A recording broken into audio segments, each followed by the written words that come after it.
Yes, going We're live. We are live. live. Yeah. Rob is Ugh. here, ready to kick some Ugh. shit, fuck some stuff up, and I'm here, ready to celebrate the success of the Superiors. Thank you guys for being here tonight. I see Randy in the chat already, man. Hail, Randy. What's up, brother? Yep. Another successful campaign in the uh, uh, whatever you want to call it. I'm not going to come up with all the words because I've already started the celebrations. Hey man, Oh, it's a beautiful night here. Sunday night, the sun is shining. I've been out on the deck having a cocktail or two. It's a real nice Sunday. So how you doing, Rob?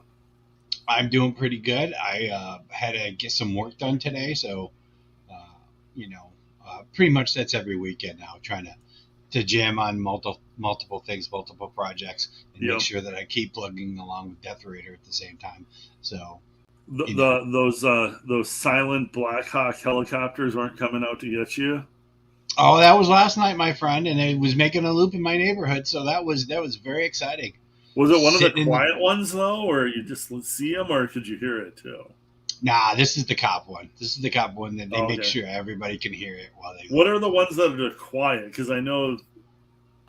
There's a stealth helicopter that they never talked about until they snagged Bin Laden, Oh, and okay. those I think they do have quiet stuff to them, but I think it's mostly for its radar signature because Okay. nobody wants to get shot down by a surface to air missile. I just So remember like in the 80s there was that whole era of like Blue super copters. Thunder and there was like the super choppers. There was like was it there was a movie and then there was a TV show and it was like these like Hmm. Blue stealth Thunder. helicopters in the cities like nailing Well, people. they weren't stealth, but they were. It's surprising that we all thought those were super cool and we weren't scared shitless. Right. Showing because it's showing you what military hardware could do in an urban environment. Yeah. And Americans, I don't think they really understand. Like, oh well, we have the police. Yeah, dude. Uh, the Blue Thunder helicopter, the Apache, it's armored, so up to like anything past the 20, anything from a 20 millimeter under, it can take those hits. It was designed to kill tanks. It was designed Yeah. to kill Russian tanks. So can you imagine the hell that would unleash in like Manhattan? It would just it would just rip apart. Like you literally would rip apart and disappear. I mean, I miss our old naivete of you know. I know. Like you look at like bank robbers today, and you're like, just give one of those dude a grenade launcher with Hmm. some of the grenade rounds that they have now, and the cops Well, and and SWAT just you aren't even saying gonna that get reminds me near of them. Heat, like one of like the epic movies of the '90s, and it was like those guys were decked out in military gear and had some military background, and they used. I mean, the whole concept of the movie was bank robbers using military Tactics. techniques. Yeah, And what's crazy is, like all bank robber movies, they're smart in the beginning, yeah, and they're dumb by the end because they had one guy for lookout. Like literally, you're stealing $30 million, and you got one guy in a shitty car for lookout. That's yeah, stupid.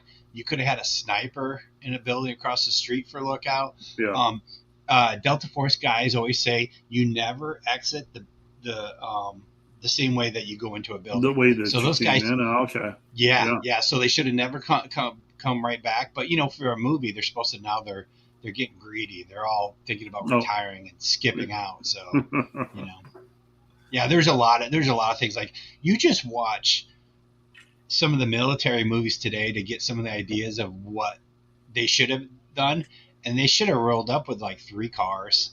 Mhm. You got to share the money with more people, but you're going to get away. You roll up with Well, and I just like they never do in the movies.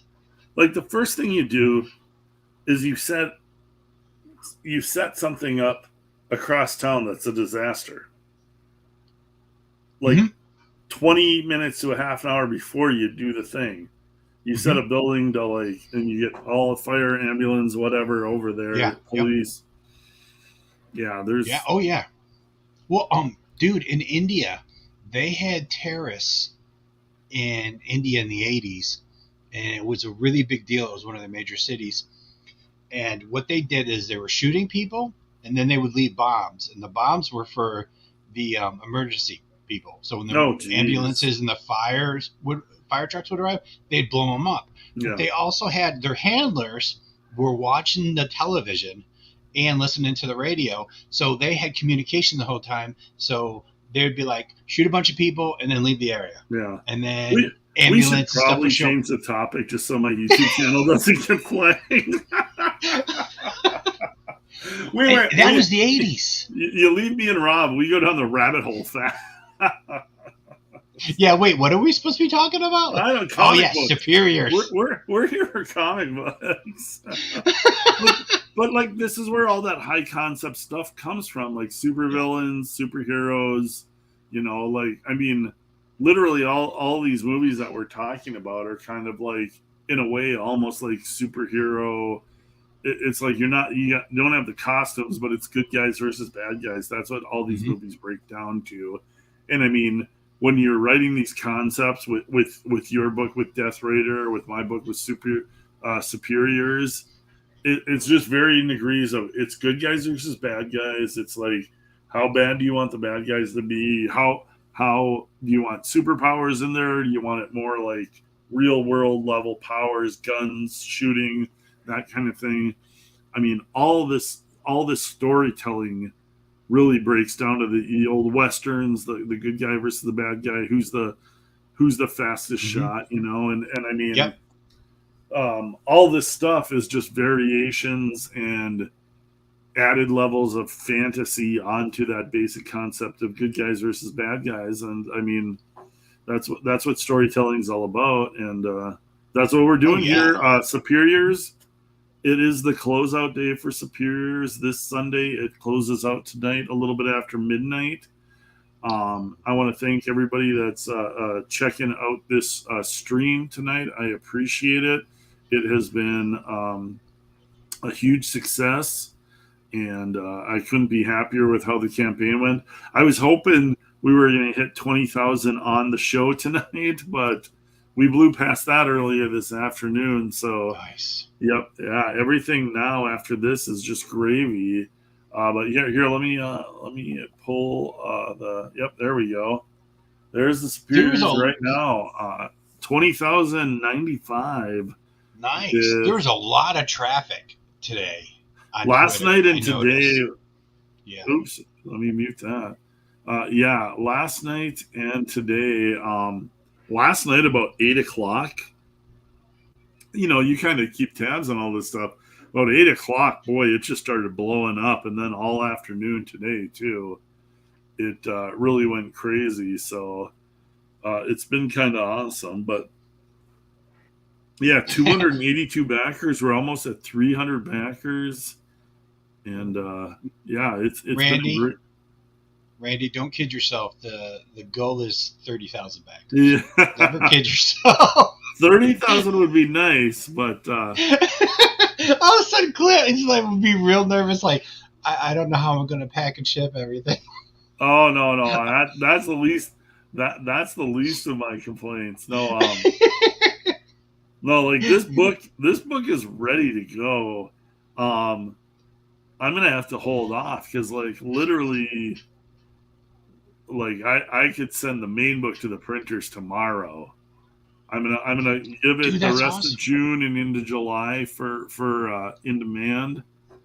But yeah, this the early visions book is being colored right now, and the Who's Who book, like the Who's Who's book, is like I've got about 10 pages to finish on that, which won't take me long. And yeah, this book is set to deliver in December.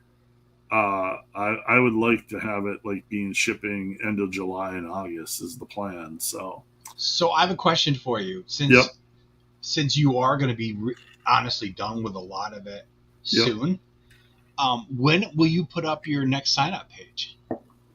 Because I see how Ethan like he literally put up the brutes and rainbows or whatever the hell that book is. Oh yeah. He put up the sign up page for that like long before he ever thought long before he even started drawing because he was still working on Cyberfrog stuff. Yeah. No, the only thing that's keeping me from putting up the next sign up page tomorrow Yeah. is so this campaign was shadow banned on Indiegogo. Yeah. So my next plan is I'm going to create a new account, Mayhem Comics, and I'm going to do certain things to make sure that the account is protected, Mm-hmm. and I'm going to see how that works on Indiegogo for shadow banning. It might just be that I create this new account and it's just instantly shadow banned too, but I'm going to try and take some steps to avoid that. Yeah. And then the new campaign will be launched under the new Mayhem Comics account. That might take me, I don't know, like a week or so. I've got a couple of things that I have planned to do to try and improve the chances of it. But yeah, that's the plan right now. And then I'm going to set up the mailing list. Hopefully by the end of June and late summer. I'll have the mailing list go all summer and hopefully launch into summer on the next campaign while I'm shipping out superiors to everybody. So that's Now, a plan. what do you think I should do? Should I wait until my next sign up page goes up? Should I wait till I start shipping just because I've never shipped anything before? We can talk about this off thing, but it like depends on how far off you were. Like a couple months, like 2 months is plenty for like a sign up page. Yeah. Yep. So, but if I wanted to leave the sign up page up for like 6 months, you absolutely can, and I don't think it hurts anything. I think you'll get like a slow stream of people throughout. And then if you wanted to get Death Raider gets shipped. Yeah, if you wanted to get the next sign up page going and you're planning on like launching it like later in the year, I don't think that's a bad thing. Okay. I don't think it hurts anything by having it up longer. Yeah. But like I would say like 2 months is a good amount, minimum amount. You want at least 2 months. Okay. That's if you want to go longer, I don't think that's a bad idea at all. Yeah, because I'm gonna put the bad boy up right. I'm going right to Fund My Comics. Oh, okay, yeah. Yeah, I'm going right to there. So that sucker might sit there for 6 months before. Yeah, and that's the logistics. That's the logistics I'm kind of looking at with the next thing. Hail Southern Cecil in the chat. Cecilia. Hail Randy. Thank you guys for showing up, hanging out, man. We're just talking about like mailing lists and that's kind of the logistics I'm looking at right now because Fund My Comics has me very interested. I want to do something through there. I want to make it work the best way possible.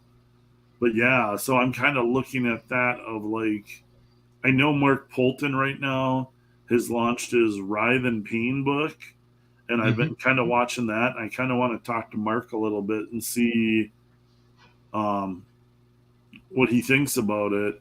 But I think that's a good way to go about it is do the dual launch and then get the feel for Fund My Comics while you still have the Indiegogo audience. Yeah, there's a whole bunch of things like up in the air right now because I don't even know if I create this new account on Indiegogo, it's not going to get shadow banned right away. Yeah. So like there's a whole lot of balls up in the air, and I'm not a very good juggler. Is basically what it comes down to. My next book is the story leads right into the end of Death Raider 1, but it's not Death Raider 2. It's the next character. So it's more of like if you had a Marvel crossover and crossover, X-Men crossing over with Spider-Man. So the first issue's in X-Men, the next issue's in Spider-Man. Then the story I like that. Jumps to Spider-Man and then it'll jump back to X-Men. That's what I'm going to do with my stuff, just because it gives me a little bit of a break with the characters. Oh yeah, and also because the second book that I'll be putting out, it's gonna be black and white. I'm going to Yeah. do the black and white and the tone again, and I'm not even going to have it colored. The cover issue I will be think with colored. your art that works great because like there's so much detail and you're so great with the gray tone and everything.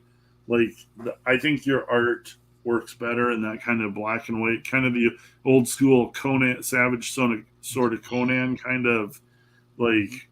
I think it works really good like that, and like I love the look of your pages and everything. I don't think Thank they you. need colors, so I think that's a good option for you. It also gives me 2 projects under my belt before I look and see if Death Raider #2 is worth getting the color treatment on the third. Yeah, yeah, You know, if there's enough momentum to like go, okay, now I can rationalize, you yeah. know, the Yeah, and I color mean, you again. got to So, look at the logistics of everything. hmm Is like what is best for the book? What's yeah, yeah, yeah. What are the fans talking about? What is the all that kind of yeah. stuff. So, And me and you, we'll talk like for your launch and everything. We're gonna have long detailed discussions with me, you, and then Art too. Get Art in on those conversations because Art is very helpful with all those aspects. So that's what's great about being part of the pontificators is kind of having access to Art and his background and like just the success that he's had. It's like extremely helpful with all of this stuff. Man, there must be like a skunk like right outside my window. oh no! No, Oh, it's not. I can stand it, but boy, he blasted something. I've oh. seen. There's been a skunk around our house, and he's just kind of been rooting around the grass line. But yeah, something must have spooked him. He must have blasted something because boy, all of a sudden it's like, oh yeah, that's summer. There's a summertime smell. Does your neighbors have dogs that get let outside and stuff of that nature? Yeah, they've got a dog over there. They're far enough off though that I don't Yeah. think. I mean, it might have got into it with the dog, but yeah, Oh man. yeah, that just kind of punched me in the face right there. Oh, that's not cool. I Yeah. remember that in New York State growing up. The smells of skunk and the dogs getting into the skunks or the dogs getting into Oh yeah, porcupines. yeah. Yeah. And I don't mind them being around because for the most part they leave you alone. You leave them alone, but then yeah, they run into the local dog or something, and all hell breaks loose. Yeah. Well, yeah, that's crazy. I think Randy, you mentioned that someplace else, like our last show or something. You talked Yeah. about how the backers had completely slowed down on Private American, and I had actually thought about throwing up Death Raider on Fund My Comic for a little while just to see, What I just to would test the do. waters. I'd do a new variant cover. I'd do a Some new variant cover on Fund My Comic is what I'd do. I thought about that. If I did a variant cover, but then made sure that I included that um, goes in the inside of the book too, so that the people who picked up Death Raider Correct. on Indiegogo don't feel cheated. Like, oh, I gotta buy and Oh yeah, yeah. You don't want to make them feel like they need to buy a separate book too. Yeah, no, yeah. yeah, yeah. So That's the hard part where you're trying to like change things after you launch is like you mhm, don't mhm. want to screw over your initial backers by yeah, and Yeah, it's always tricky with that kind of stuff.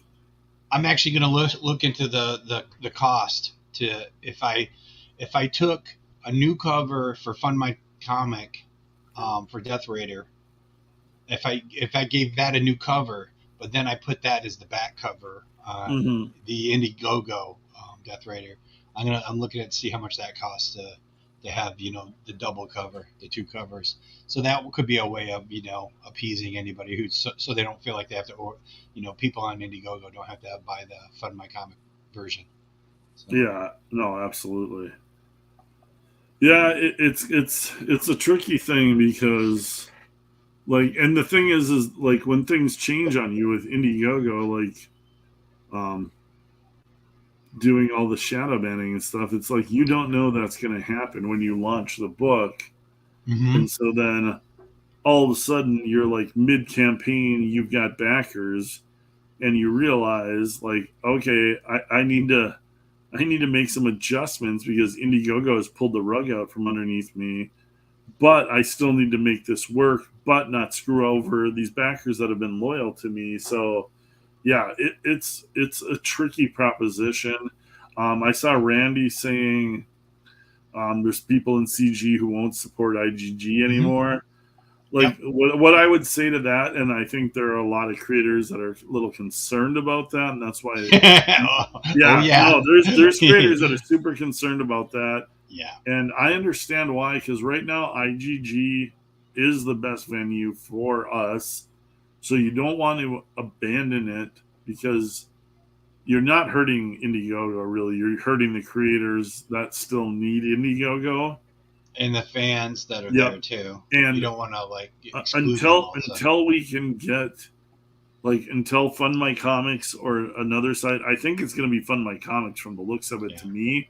But Fund My Comics is still in the early stages. Until we get another site up and running to just kind of walk away from Indiegogo, you're not hurting Indiegogo. You're hurting the Comicsgate creators that still need to use Indiegogo. Mm-hmm. Like that's the thing. And I don't think anybody wants to spell it out, but I'll spell it out. Is like right now I need Indiegogo to run my campaigns to get enough eyes on these campaigns. It might not be perfect or ideal, but Superiors at 20,000, that's a huge success for me. And I couldn't have done it without them. I am looking deeply into Fund My Comics, and I want to transition over there and put my books on there. But like, you can't just do things like at the drop of a hat. No. So to Comicsgate fans and Comicsgate supporters, I would say back the creators you enjoy, regardless of website. I understand Kickstarter's got its detractors, Indiegogo's got its detractors, but they're like necessary evils right now, Yeah. you know? Yeah. And Oh, I wouldn't, Randy. I wouldn't be leaving. I don't think either one of us had talked about leaving Indiegogo. no, I, I'll I think use we would I'll just use do Indiegogo. simultaneous. Yeah. Yeah, I'll use Indiegogo as much as I can.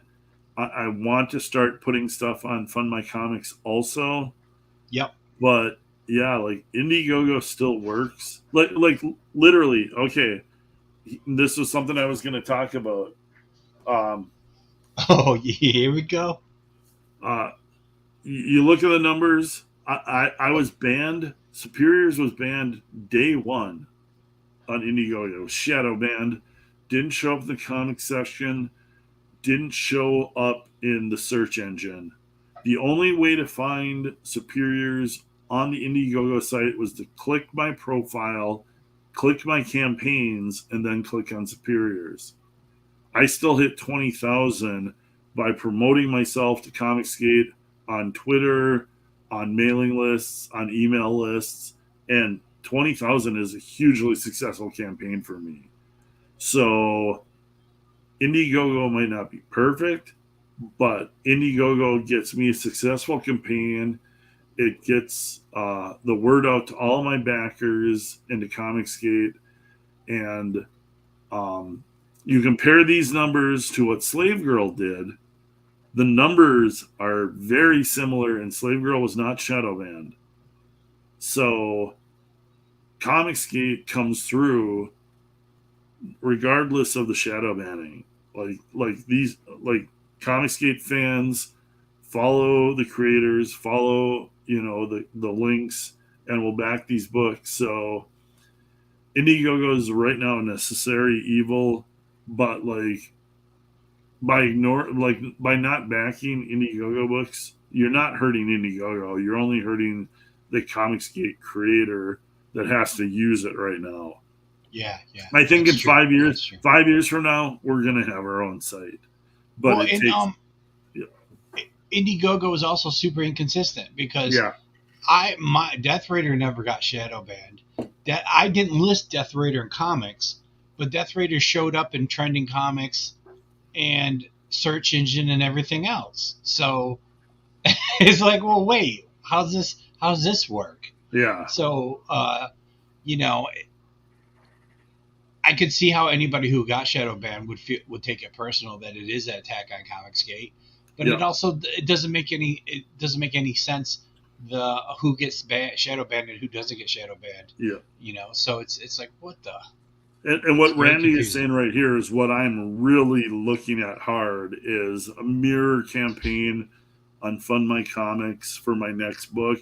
Mm-hmm. That's what I'm trying to figure out the logistics of how it works. I really want to talk to Mark Polton. He's doing it right now, and it looks like to a great success. I think he's almost hit 10,000 his opening weekend, which is like half of what my whole Superiors campaign was in his opening weekend. So it does work. Mm-hmm. But yeah, I wanna kind of like all this is like we're learning as we go, like Oh figuring this stuff all out. yeah. But Andy yeah, Smith this did. this is kind Andy of the did next a. thing that I'm looking at Yeah. is having a mirror campaign, launch Indiegogo, launch Fund My Comics, and however it goes about it. But yeah, I think that's the next step forward. And then it just legitimizes Fund My Comics that much more, which I think we all want to have happen. Mm-hmm. So I think this is just kind of like a little bit of a. So this is the next step of Comicsgate, kind of growing as an entity of itself.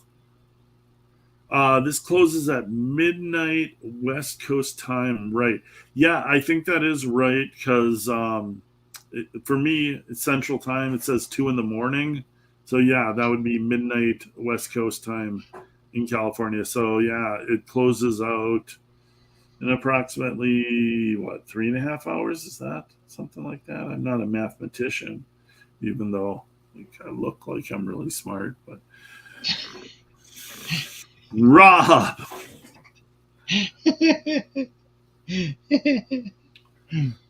Hey, everybody in the chat. We got a few people in the chat. I want to give everybody a shout out. We got Randy, we got Eric, we got Brian, we got Marcus. Man, you guys have been amazing.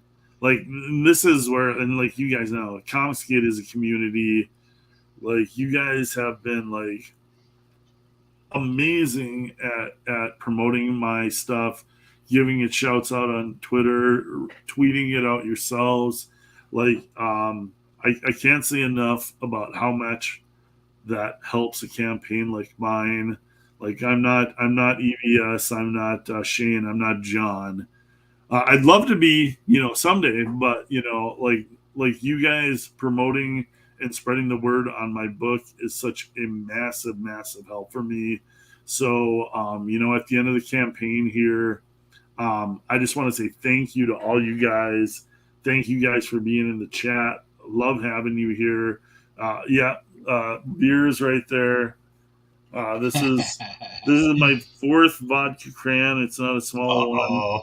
And then I had 2 Long Island iced teas out on the deck before that. So, having a nice Sunday afternoon. Probably about 3 o'clock in the morning, I'm gonna wake up with a splitting headache. But for right now, everything feels fucking fantastic. But yeah, like this Comicsgate community, boy, man, it is the best thing that I ever ran into. And Rob will attest to this, is being a freelancer for probably 20 plus years before this, to be able to like create my own projects, my own characters, my own books, and not rely on these douchebag SJW editors and trying to like suck up to them. Oh, this is a good transition right now. We'll transition to the here we hashtag comics broke me. Oh, oh my god. These fucking pussies. I will give a modicum of credit to the people who said, because there's a lot of people who posted with the hashtag saying that they looked at how difficult it was to get into comics and how little money you could make in comics. So they didn't get into comics. So I give them credit for realizing that the life that they wanted or the lifestyle that they wanted was not going to fit. If you want to make a real living and have a regular check, don't get into comics. Yeah, so I salute those people who just Yep. said, "Hey, man." So they probably just go to the comic book store and buy comics and still love it as a hobby and as to collect. And so for them to jump on that is it's a little whiny, but Oh, I give them credit for realizing, hey, man, this is not for them. You know, part of me goes, where would I be if I didn't completely make the jump? But at the yeah. same time, I am the person who always I once I make a decision, I jump. I fucking jump, and Yep. I'm in there till I succeed. I'm You're not in in or there. you're out. Yeah. Yeah, yeah, and that's I mean, dude, 27 years later, and I'm Yep. still in it. Even Yep. as I've had to adapt from inking for, I mean, man, inking for DC was a blast until it wasn't. You Yeah. know, Yeah. and it paid the average income, American income, but that was a blast to be able to work Oh at yeah. home with my cats, Yep. and just And, jamming along on pages. And for the longest time, it was like, oh, hey, do I want to work on a Batman book? Of course I do. yeah. Do I? Oh, I want to. Yeah, yeah. I'd like to do some of this, Blackest Night that all the fans are talking about. So that was a blast. Now, the people who complained about those initial page rates, dude, that's the business. Yeah. That's not because there's a small publisher who's making tens of thousands of dollars a month and he's going to give you $20 a page. That's because the publisher has no money and the book doesn't sell shit. Oh yeah. That's the So he thing. only pays you he only can pay you $10 or $20 a page. So some of those comments they were making were a little, well, it shows you that they didn't work in comics for long. So Yeah. they have no Well, that idea. that's the thing is like there's so many of these people that are posting on this that like dip their toes in, or they've got like some sort of sweetheart deal with some Yeah. like YA book, like young adults. Like there's a lot of people that are like coming in from different publishing things that haven't like what I look at is I look at superhero comic books as a freelancer for the last 30 Mm-hmm. years. And there's a lot of new blood in here that like are like real elitist little prima donnas that got little sweetheart deals from like some, small Some publisher thing. And they that have was no, gone in 6 months. They had yeah, no they have idea about. no, Yeah. oh yeah. And they're not in for the long haul. They're like, oh, I can make some money at this for a little bit. They have no idea what like being a long term freelance comic book artist Yeah. is. Yeah. I'm gonna give a shout out to Chris was in the chat. A few more people popped up in the chat here. I Cool. want to make sure I say hey to everybody and thank you guys for being in the chat, man. We super appreciate everybody for showing up. But yeah, what I was looking at was there's a cut like me and Rob. We've been in the business for a long time. And you don't name names, but you see guys that complaining on Twitter, and a lot of times it's not artists, it's writers. And you see these writers. So I saw two writers today. One I know really well. One I kind of know, and they were complaining about how hard their life was. It was like hashtag comics broke me, and they were complaining about how hard their life was, and like all the criticism they received, and like the fans bashing them online. And I'm like, here's two grown men who make their living writing comic books sitting on the internet complaining about how hard their lives are because the fans don't appreciate them to the level that they expect to be appreciated. And I am like, fuck you guys so much. Yeah, go write commercials. Then no one Yeah, knows who you are, but you get just paid great. whiny Yeah. pussies, man. Mm-hmm. And like one of Mm-hmm. them had the gall to say, like, I have hope for this new generation because they're whining even harder than we are, and they'll make a difference. And I'm like, Yeah. no, it's just a generation of bigger pussies. Yeah. Oh There's my god, I was like, it was everything I could do. Like, it doesn't replying to these guys is a waste of time. Getting in an if there's no argument with money, them. there's no money. You know And what I mean? Like that's what they're bitching that's about. what they. Yeah, they're complaining about small publishers who Yeah. weren't making any money, not paying them. Go get a real fucking job. That's When what they want to skate through life making easy money doing comics. And yeah, any time something like pops up to make things difficult for them, they cry like somebody stole their freaking candy. It's like, oh my and doing god. their type of comics, not bending, not bending and adapting to do Oh, not comics doing that something someone well gets written. offered. Yeah, they Yeah, could do something good that the fans would appreciate and they'd make money. No, yeah. they're annoyed that the fans don't like the crap they're churning out and that have the Well, gall to actually complain about it. I Oh had my I god, had it pisses me off. when Disney bought Marvel, I had probably 10 emails from artists asking me, now that Disney has bought Marvel, will they expand their house style and let other people join? And I saw, it was kind of funny, as I also saw people that were of the LGBTQT community saying the same thing, like, oh, now finally we're going to be able to get hired. And it's ironic because some of them did get hired. I don't think anybody that was in my Facebook feed got hired. But the artists who were asking me, oh, well, now they're going to, you won't have to try to draw like Arthur Adams or Jim Lee or, that's what they thought. I Yeah. remember Yep. I would go to their page and I would look at the art style and go, you're still not going to get a job. Yeah. You draw so weird and so indie that you better do an indie book on your own and be a marketing genius and you'll make a living that way. But if you think they're going to want you to draw Wolverine that way, why But the F would they want Wolverine to look but like that? it did happen. Like they started going out of their way. There was an agenda. And here, this is where I will name a name because I can't stand this guy and he's out of Marvel anyways. Axel Alonso. Mm-hmm. To me, Axel Alonso is what ushered this fucking woke Mm-hmm. bullshit in at Marvel. He followed Joe's Alonso, lead. if you go on Axel Alonso's timeline on Twitter, he had the gall to go on there and like rip on Marvel for throwing the Punisher under the bus because he was an editor on the Punisher at one time. And he's like, oh, I can't believe they're like doing this. Like, you were the poster boy that caused all this bullshit. And now you're hypocritical enough to like try and pretend like you were a big Punisher backer. It's like, if you still had a job at Marvel, you'd be one of the ones waving the flag to like totally like cancel the Punisher. And You look at all the creators Axel brought in. Yeah. Cradle, he didn't bring in Lineal Yu. Lineal No. Yu had been on Wolverine, and that's where they broke him in.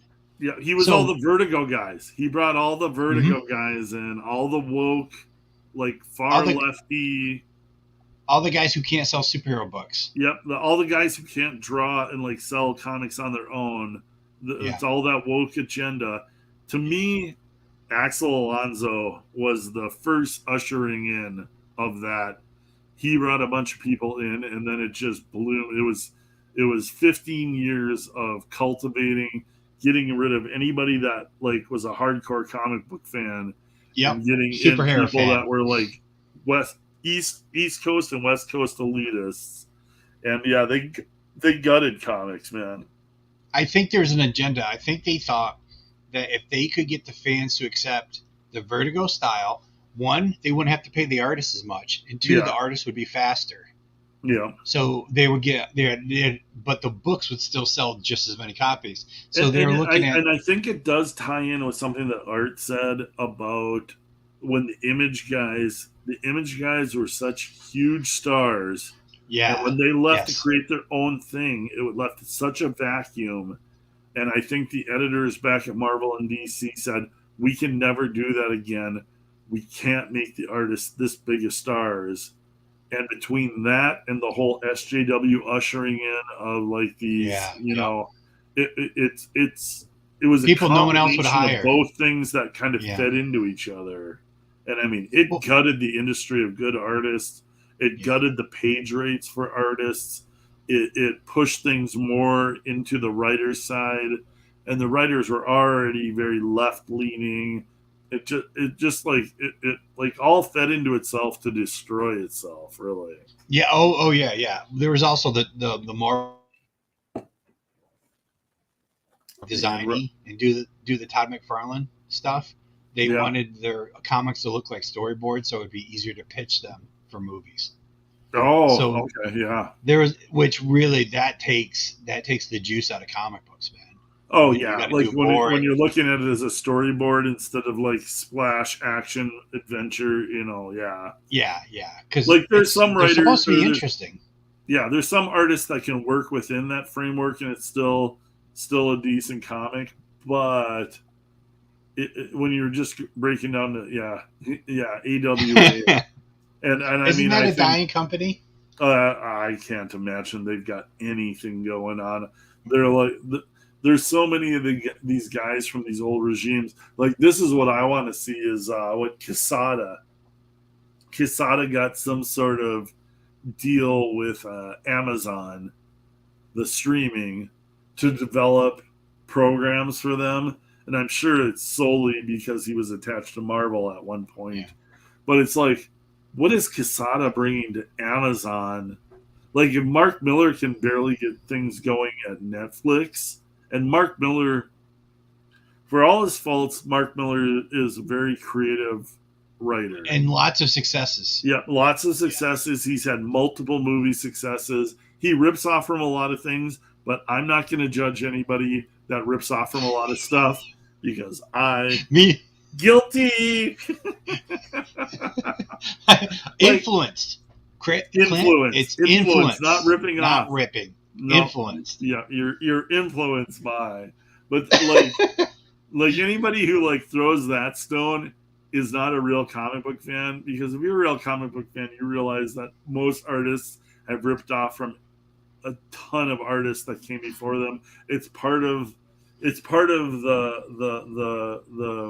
whatever you want to call it It's part the of the words on the top learning. of the tip of my tongue, but the framework of comics is like every generation steals from the generation before them. Every once in a while you'll get some like new creative guy that adds new juice to everything, but yeah, everybody's influenced by what came before them. So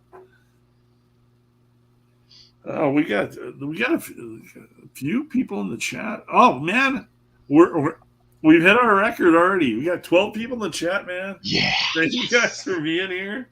Everybody's excited about the closeout, dude. How can they not be? Closeout night, launch night, and closeout night. That's like the juice in CG, man. It's like a fun time.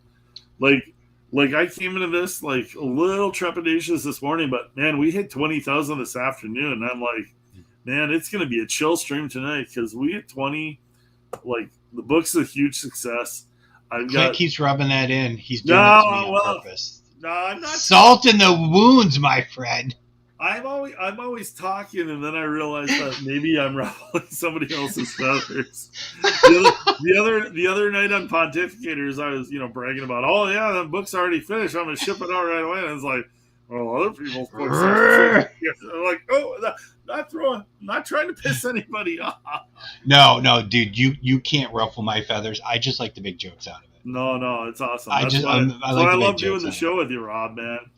Well, I have accepted the level I'm at, and also it gives me the ability to be super adaptable now.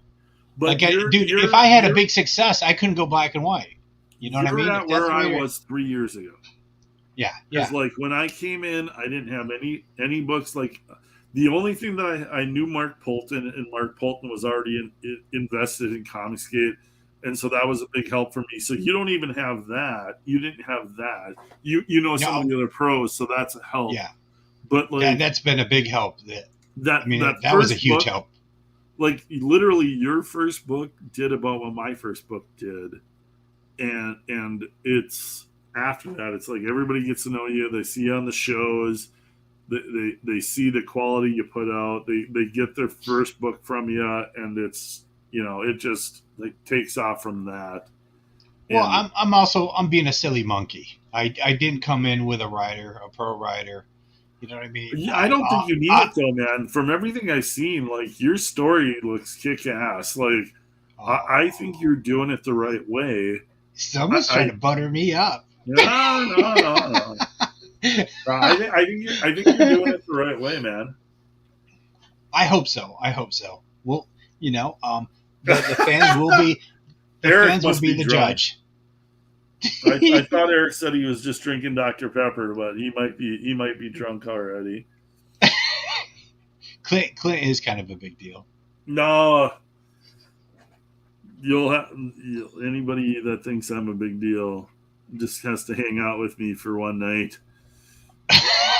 they'll, they'll realize I'm not a big deal, but I'm a good time. And that's Randy, I'm trying to expand comics. To be honest, I think the real money is in digital. I will always cater to the collectors and the people who want the yeah, printed page. But honestly, dude, my whole business model was around digital, like the downloads every month that I wanted to be able to offer, all of that stuff. I literally wanted to turn it into every month you get a chapter of the book until it ships, and then it ships and you get the book.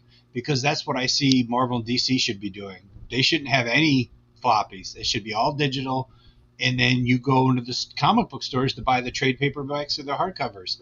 And I really don't. I think that's the only way the industry is going to exist. So I will always keep offering digital, even if it costs me some money. I mean, come on, man. Like it's not rocket science to see what my total is and look up what page rates are, for Marvel and DC and go, well, Rob is losing money doing this. That's because I'm invested in Comicsgate, and I'm invested in this crowdfunding and the fans and what I want to do. I want to write and I want to pencil and I want to, ink my own stuff. So I will do it for as long as I can this way. So, it's, uh, you're always going to get bruised up when you try to do so many new things at once. Because yeah. I could have jumped in. I could have jumped in safe. I could have jumped in safe and, done a bunch of the live streaming, but inked somebody, for a year, and No, then hook up with a writer and say, oh, hey, by the right, way, here I am penciling. I could have taken it slow, but yeah. I don't think there's time to take it slow. I don't, No, I think you were better off diving in head first. And the thing is like there's a community here, and there's enough creators that that yeah, even if you run into some problems, diving in head first. The only way to learn this is to just do it, go through it, and like learn from the mistakes. You'll have mistakes. They're not going to be terrible mistakes that are going to like f up your whole campaign. But like it's what I did I mean, 10 years ago when I jumped in. I saw people are like shit. People are crowdfunding their own comics. It's like I got a shitload of ideas. Like I dove in. My first campaign tanked, but I learned all the mistakes that I made from that. That was mm-hmm. the best thing that could happen to me. And with your campaign was successful, but like what problems might pop up, but enough Yeah. people that have already been through it that are gonna be like there's good advice. So, like everybody's looking to help you out. So Oh, dude, I got lots of advice from professionals. I got lots of advice from fans, and like Improbi says that he has no interest in digital, and I'm like, you would have interest in digital Improbi if I sold 100,000 digital downloads, because then the book would be at 700 grand, and can you imagine your box of shit that you'd get when Death Raider showed up? You would have a Death Raider. So, that's just the nature of the business. I get like it from both Ethan's, sides because like yeah, there's a lot of CG that are like this, and this is what I love about CG. These are the hardcore collectors. Like yes, these are the people that Marvel and DC alienated. These are the people that stand in line to get signed books, to get the variants. These are like comic book fans. These are my people. Like these are the people that like I go to conventions and I hang out with, and it's like we are all like loving comics. And mm-hmm. Marvel and DC did everything they could to alienate these people. Yes, yeah, And like CG, like as a community, like they found each other and we all kind of welcomed each other with open arms.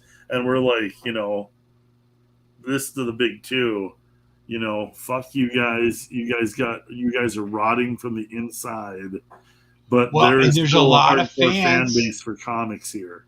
and there's a lot of fans who left comics, but would they try out something if it was only $7? I think those fans that You know, left in a comics are download. coming back and finding CG is what I think is happening. I think I see the future as both. I see people it's getting their both. comic And books and people reading their comics on their widescreen TV. Yep, and digital, yeah. Like there's a younger audience that are just gonna read stuff on their laptops or their phones, but then there's also a big foreign audience that like shipping is a pain in the ass for And overseas stuff. it's brutal. Yep, and The if charges you are brutal. yep, and so if you can have a digital option for them, and I think it's to each creator their own. I'm not comfortable with digital. Like Mhm. I like the book in my hand. Yeah. And if it loses me some people that were only going to be digital, I'm okay with that just because like I like the paper comic book. I like the collectible. I like first print runs. I like, I like that aspect of it. But that's not the entire comic base. There are people that like just they want digital. They have a huge digital library. They read their comics on their phone. They read their comics on their tablet, and I get that too. So there's no reason each creator can't decide who they want to cater to. So Shit, dude, I'll cater to everybody. exactly, and I'll have my nose up in the air and I'll be like physical only. It's like cool. I'll be like, hey man, I lowered my price to $2 a book because I sold 100,000 digital. Well, the second you start doing that, then maybe I'll think about digital. People are like, hey, that Rob Hunter's an asshole. He keeps lowering his prices. Yeah. What a dickhead. Yeah, you start hitting those kind of numbers. When you hit those kind of numbers, I'll admit I'm a hypocrite and I'll be like, where's my fucking, I gotta get my digital book out there. I'll be calling you going, Clint, I need another book real fast. Yeah, I'm like, I'm on it. I can get it. Not a problem.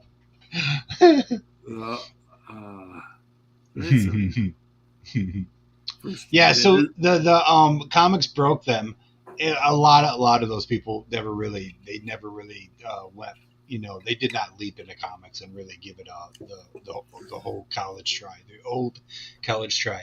They dipped their feet into it and realized, holy crap, they weren't going to make a living at it, and they weren't going to take the time to try to make a living at it, and that was it. Like if you have serious job offers of like 32 to start or 40 to start, and someone tells you they can pay you $25 a page to pencil, and you have a degree in graphic design, what are you going to choose? Yeah. Like literally, I was an inker.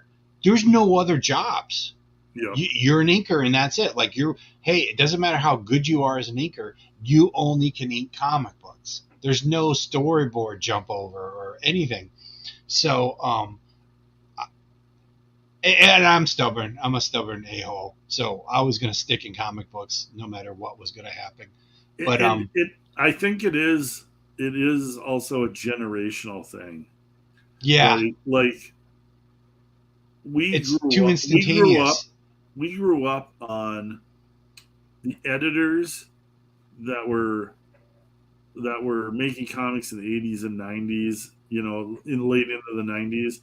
They all grew up as comic book fans. Like there was this community. It was like we grew up on John Byrne, we grew up on Jack Kirby, we grew up on Frank Miller. We all had this. There was something that shifted after 2000 with the publishers. Well, it's the money. I like to throw part of it was the money. Under the bus, but it was part of it's the money. Part of it's the money. The print runs went down. This is my theory: is all of these like East Coast elitist editors, they wanted their job to be cool. They didn't want to sell comics to comic nerds anymore. They wanted to sell it to their pretentious coffee house douchebag kind of like we're cooler than school. We're like comic. they didn't want they wanted their job, like they had good jobs, like these Marvel and DC jobs were good jobs, but they wanted it to look cool to their friends too. So they I like think they were start influenced by European books a little bit. I yeah. think they all wanted their books to be no more superheroes, and they didn't want superheroes, even though that was their merchandise branding. There was a And they wanted pretentious hardcovers. there was a Yeah, pretentiousness, there was an elitist attitude. It was yeah. like we don't care who's stronger, Superman or the Hulk. We want to get No. into the, it was Yeah. just, and yeah, it like corrupted comics from the inside out, and like we're still paying the price today Hmm. for these like, and then there was the Marvel, like you would think the success of the Marvel superhero movies would have helped comics, but I No, think it was competition. yeah, well, no, I think in the long run it really hurt comics because the people that started getting editorial jobs didn't care about comics. They looked at it as a stepping stone job into movies and production. Yes. And like those people don't give a shit about comics, don't give a shit about the history, don't give a shit about writers, don't give a shit about artists. They are looking as comic editorial as a stepping stone job. I know editors who have like production producer credits on movies that gave zero shits about comics, but used it as a stepping stone to become like a movie producer. They've got literally movie production credits on big time Marvel and DC movies, and those people, like everybody knows what Hollywood people are like. They don't give a shit about the heart of what comics are all about, and that like it was so many daggers and arrows Yeah. shooting at the comic book industry between the woke agenda, the people that were using editorial jobs as a stepping stone, the whole SJW virtue signaling stuff. Like, I can't believe comics are even around anymore because there were so many people out there that had the wrong reason for getting into comics, and they're all the people that have those jobs now. And like all the real fans, all the real creators that love comics, that's what Comicsgate is. Like we're the last venue of people who really just love comics for comics, and it's I don't know. Yeah. In a There's way, it's great because it's allowed me to do the comics I've always wanted to do. But in a way, it's sad because I loved Marvel and DC comics growing up, and like to see the state that they're in now, and to see yeah. some of these creators try to defend themselves. It's like it's a joke. It's an absolute joke. They said for years when I was still at DC that a lot of the editors that were still at DC were constantly trying to get. They were only editors at DC so they could jump over to WB. Oh yeah, no, absolutely. They only wanted to get into the movie business. You could tell when you talk to these guys instantly what type of people they were. Well, a buddy of mine, he was really cool and he was a good assistant editor at DC, and he also got along with Jeff Johns. So Okay. when Jeff went over to Warner Brothers, he was his assistant. So now he has a nice title at Warner Brothers. Now I saw him on Facebook and I was like, dude, I go, congrats, because I saw his name on the credits of the movies. But I always knew he liked comic books in the first place. So, Okay, yeah, you know what I mean? So that's like, a good thing. A but few that's of them Jeff. do sneak through. Well, that's because Jeff Johns gives a shit.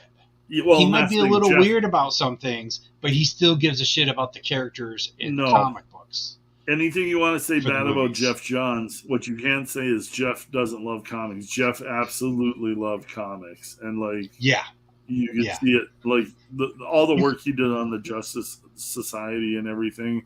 I was lucky CW. enough. Yeah, Look all of what those he did. shows, like Yeah, when he left the CW stuff, they went downhill immediately. yeah, the Stargirl stuff that he did was amazing.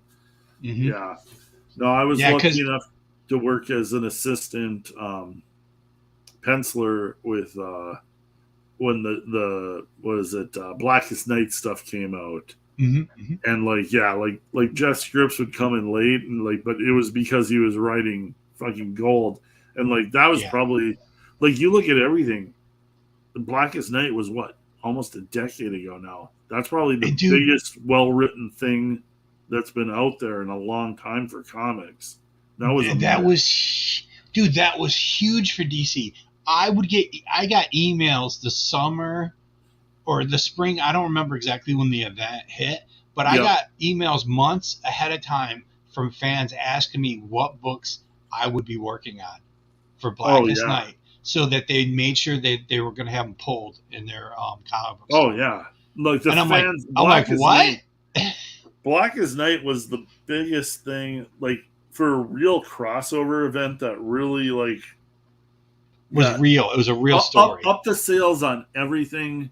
Yeah. Retailers couldn't get enough, fans couldn't get enough. Like, and I mean, that was probably damn near close to 10 years ago now. And DC tried. They had all the rings. They had the plastic Oh, I rings know that the you. rings were awesome. Yeah. Yeah, And yeah, and for all it the created different new lanterns. things like the multicolored lanterns and everything. And yeah, it's like, I hate that that ended. I wish they could have just spread it out into more stuff. But like Jeff was one of those guys who had the clout and the talent together. Like, Yeah.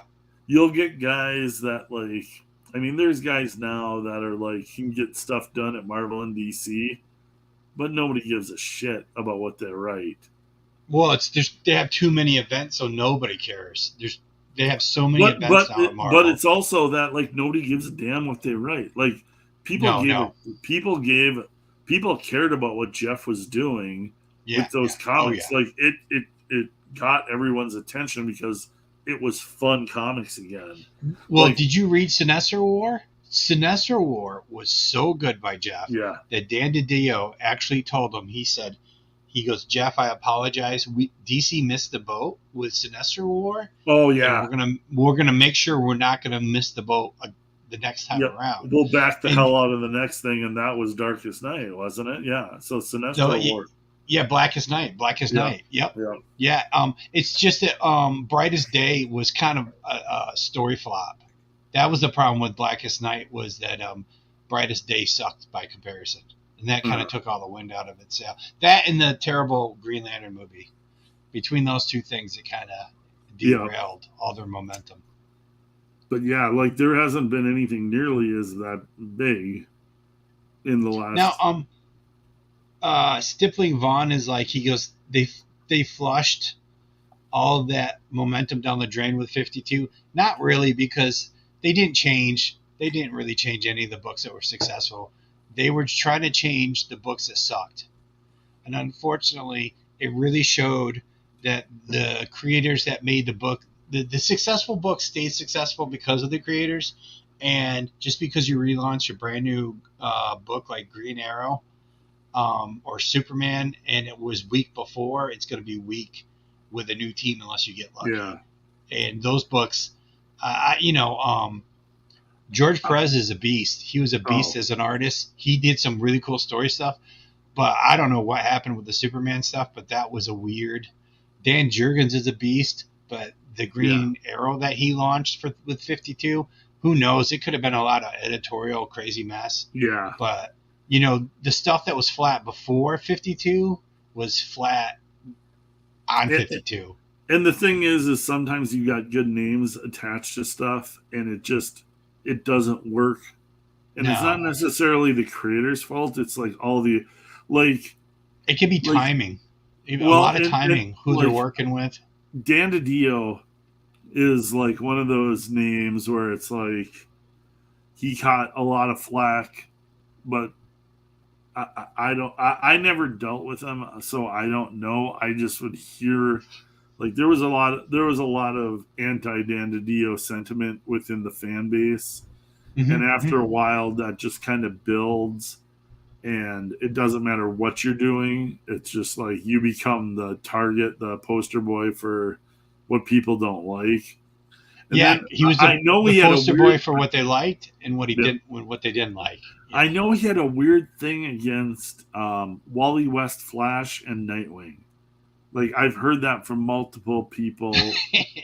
like Dan hated Wally West as the Flash, and he hated Nightwing, and he purposely kind of like tanked those characters on the books and brought back Barry Allen after Wally had been here for like fucking 30 years. Oh, that's oh, sad. Rob might have a story about that. I don't know. You probably know more about that insider info than I do. Well, the only story I have about a project getting tanked was, oh shit, what was that new Justice League book I worked on? I worked on, it wasn't Justice League International, but whatever it was that I inked over Paul Pelletier. Our three issues on that, I always forget the name of it because it turned so sour. It turned so bad on that project. But that was supposed to be, we were supposed to get a brand new book. They were going to relaunch it. So we're excited about getting a brand new Justice League book. And Jeff Johns didn't like that book. He thought there was no point to it. It was repetitive, and it was. Yeah. So he killed it. Yeah. So I could have had a brand new Justice League book, but he killed it. Oh, and it didn't materialize after that? Well, no. What he killed it. And that was it. Oh, okay. Yeah, and Paul is a fantastic artist, but he's kind of a weird dude. So as soon as he found out that he wasn't getting the new Justice League book, he had already made phone calls like halfway through the first issue of our 3-issue run, and he was already looking for other work. Oh, they had to wait for him to finish off the third issue, like half of the third issue, because he was working on some, fill in Batman stuff. Oh, wow. Okay. And it turned into a weird situation because I was just like, I'm like, man, these pages are turning out amazing. Yeah. And I would say in the editorial chain, I go, Paul and I should do a Batman book next. Yeah. And not knowing he was working on a Batman book with a buddy of his inking him. Yeah. And I'm like, dude, everybody loves what we're doing, and you're just fucking the pooch because you didn't get the brand new book you wanted. Yeah, and that's the hard thing. That's the hard thing with freelancing because like everybody is just kind of they're freelancing. They're like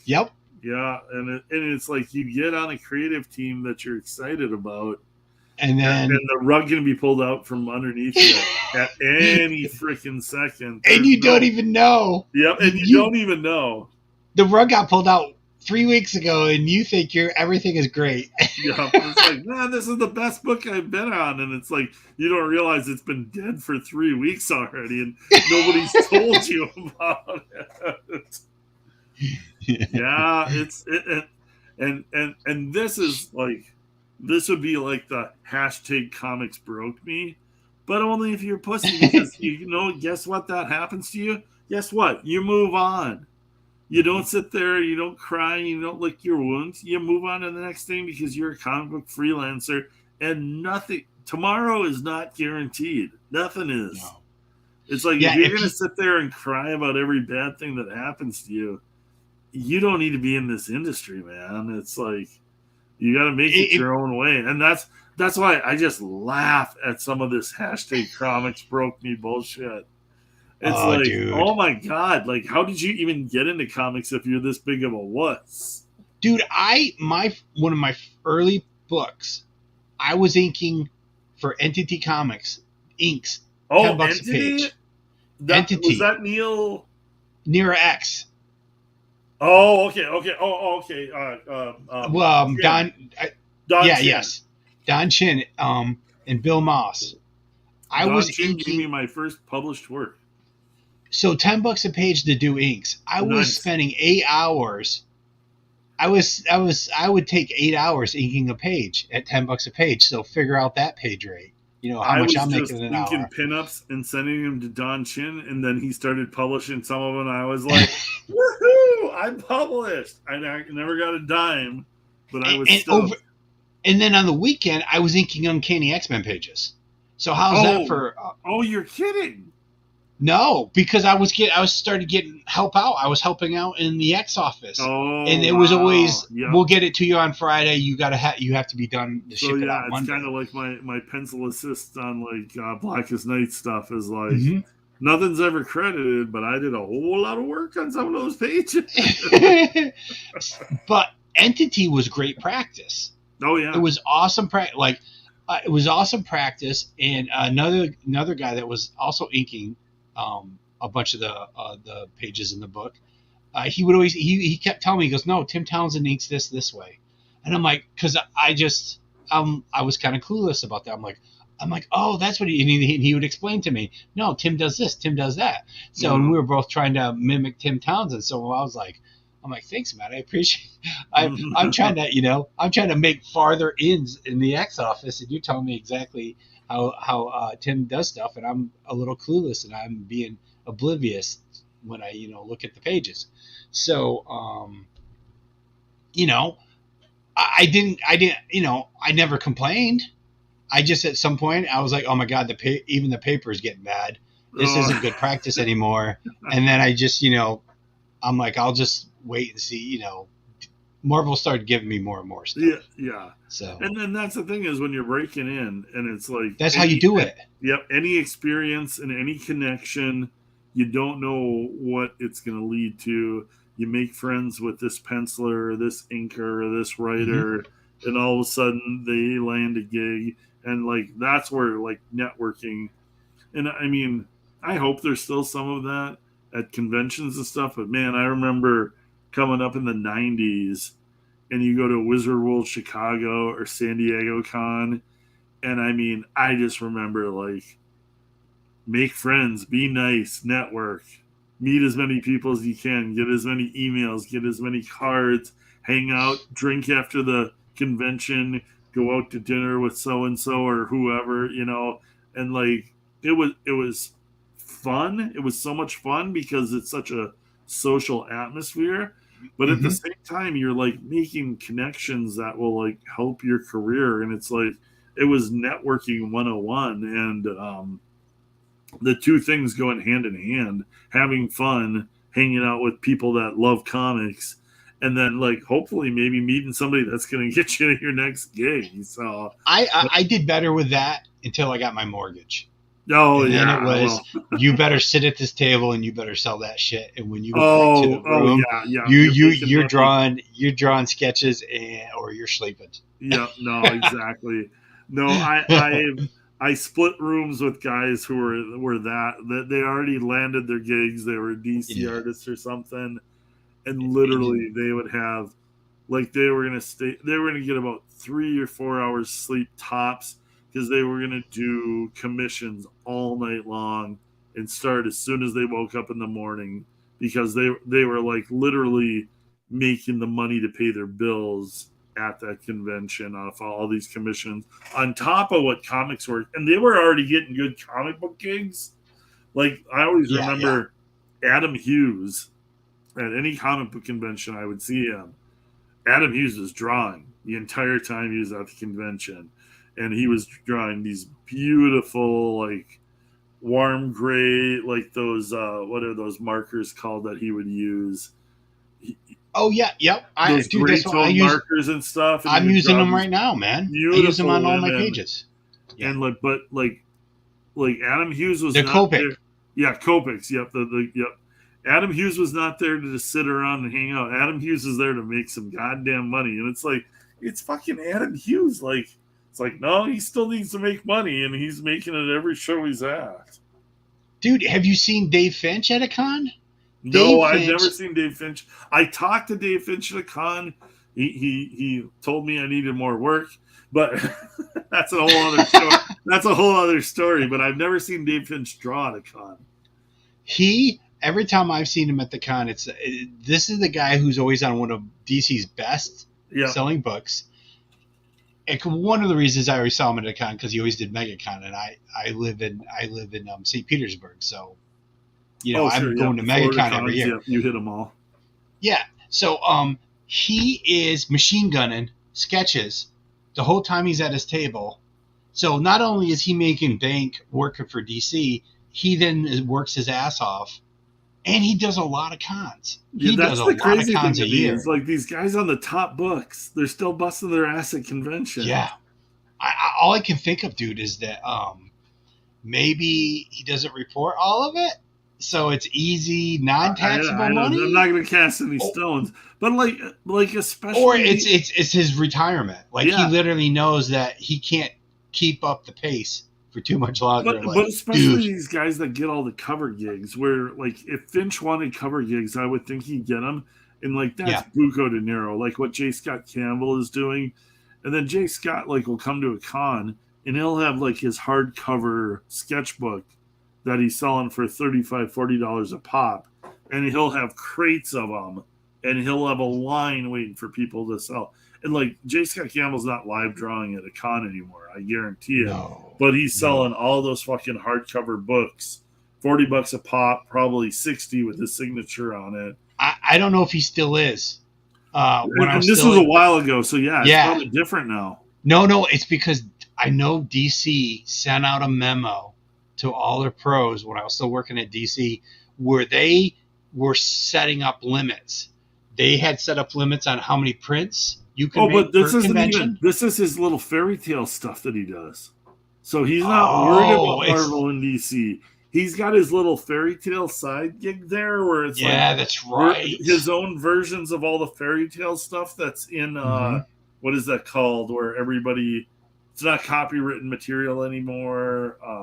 Oh, that's right. Oh, it's public domain. Public domain. Yeah, So yeah, yeah, he's doing his little fairy tale versions of public domain, his little hottie chick, Snow White yeah, or yeah, yeah, whatever, and yeah. he's selling all those prints in a hardcover book that He's getting a signs. pallet shipped to his hotel. Oh, and pallet, yeah, like he's not lifting any of those pallets himself. Like the union guys are like bringing the lift in and bringing that shit in, and he's at the end of the convention, he's walking away, and those boxes are empty, and I cannot imagine the money he makes off of that at one of these cons, because the line is lined up before he sits down, and there's a line when he gets up to take a break, because he's printing money. The Aphrodite 9 books. The story is all over the place because of deadlines, because of schedule. Top Cow even tried to steal that property from Finch. Yeah, I remember hearing about that too. Where that project. It was a beautiful book, though.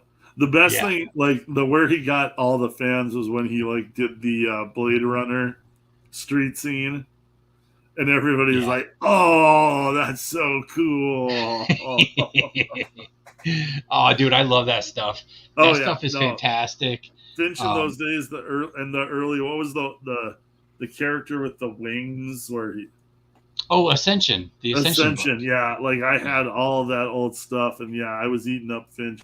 And like early on, like some of his stuff was a little wonky anatomy wise, but just the rendering on it, it's like, I don't care. This looks freaking gorgeous. Dude, he figured his shit out pretty fast. Oh yeah. He got good fast. Yeah, I showed him my portfolio at Chicago, and this was probably early 90s or something. That's cool. That's cool, Brian. Oh wow. Very nice. What? Over 4,000? That's more than anybody's looked at my tweets about Superiors. That is awesome. And again, I said this earlier in the chat, and just to get, like, literally, like, you guys make such a massive difference on promoting this on social media, because like I've only got like whatever my limited reach is, so having you guys retweet this or tweet this stuff out yourself, it is massive to the success of these books. And I can't thank you enough for just being here and hanging out in the chat. It's so much, like, me and Rob, we can sit and we can talk to each other just one-on-one all night. But man, it's way more fun when you guys come and hang out with us and like throw comments in the chat that we can like kind of bounce off of. That's why I like to click through and like make sure that we hit everybody. Brian is, yeah, absolutely, he is, man. I'll take it too, man. But yeah, it's what makes these streams fun, is having you guys in the chat and just kind of bullshitting back and forth and talking comics about all the stuff we kind of love about comics, hate about comics, and you know everybody's got throw something out there and we can all kind of BS about it. It makes it a good Oh time. yeah. I have to agree with Clint. I super appreciate it every time Yeah, people well, yeah, Yellow retweet and Flash. share. And here, Yeah. I should say Yellow Flash, man. That was awesome. I've talked to Yellow Flash in DMs. Dude's a really cool guy. I've known about Yellow Flash for a while. This is the first kind of time we've kind of interacted. But yeah, he spotted my campaign on his own and thought it looked cool, and kind of sent the message out there. And I was like, holy shit, this is freaking awesome.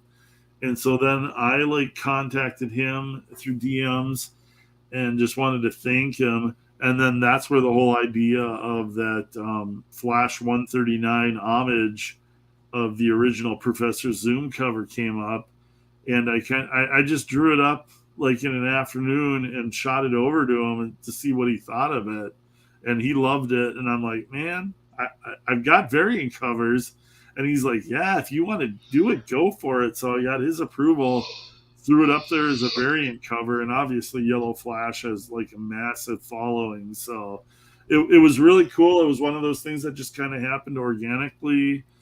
I want to stay in touch with Yellow Flash. He's got his own book coming out later this year that looks amazing. Oh And yeah, I saw some art to that. yeah, Yeah. yeah, it kind of looks like World War II kind of Hmm. flying planes and stuff, you know.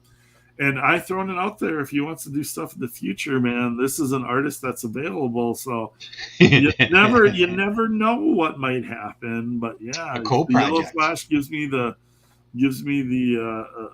call. Yeah, I would be up for that. But yeah, I definitely appreciate him shouting out superiors and kind of throwing a lot of fans and backers my way. So, and that's I've kind of how Comicsgate works. Kind of just networking and connections like that. Again, it's all kind of happens organically, which is kind of fun. I've sent those emails to Eric July and Zach Boy a couple of times.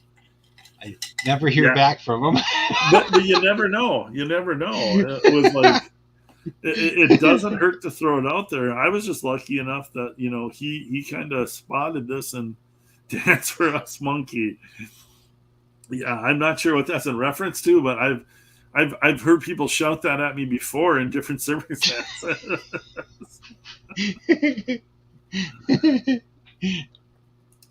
Yeah, let's go through some of the chats here. Made sure to put it on the description of my Sunday night. Awesome stippling Vaughn. It's very cool. CG needs. Yeah, and so here's the double edged sword. So superiors. This is my love letter to superhero comics, and it did as well as Slave Girl. But the thing with Slave Girl, it got as many backers, didn't raise as much money. Slave Girl, I can do those adult high end tiers that you get more bang for your buck, if you know what I mean. Like I'll do the digital stories and like the fun stuff, and like I throw a lot of boobs in the comics, and like, hey, I draw that stuff because I like that stuff, and there's a lot of backers out there that like that stuff too. So I want to do more superiors. I want to do more straight up superhero stuff, but the boob comics are popular, and I'm gonna do more of those, and that's what's coming up next. So, um, the shadow banning really didn't hurt the superiors, but like the adult superhero big boob stuff has been more popular, so I think I'm going to do more of that stuff down the road. So eventually I'd like to do more superiors. This book was successful enough to have a sequel, but you got to go where the fan base is, and the fan base likes a certain aspect of my comics, and I want to make sure they get enough of it. So And probably is saying that exposure is the key. Oh, we know. We know. We just can't get those Rob's always trying to guys. expose himself. I am all the time. But those YouTubers don't reply to the emails if they don't know Oh or yeah, they don't well, follow you. and that's the thing is like the Yeah, guys that have the big channels, it's and they're getting so much get, email. They're getting too yeah, many I emails. get people comment to me. It's like just hit up so and so and like and show Yeah, them this and they'll love it. They get hit by so many DMs, so many emails, so many messages. Like I think they just have like to tune it out after a certain point Mm-hmm. because they're getting so much stuff inundated to them. Like Yeah. literally that yellow flash notice of superiors was massive for He me. found Clint out. Yeah, He like if I liked had what sent Clint was this to doing, so him, he he would have reached never. out. Yeah. Yeah, if Yeah. I had sent this to him, he would have never spotted it.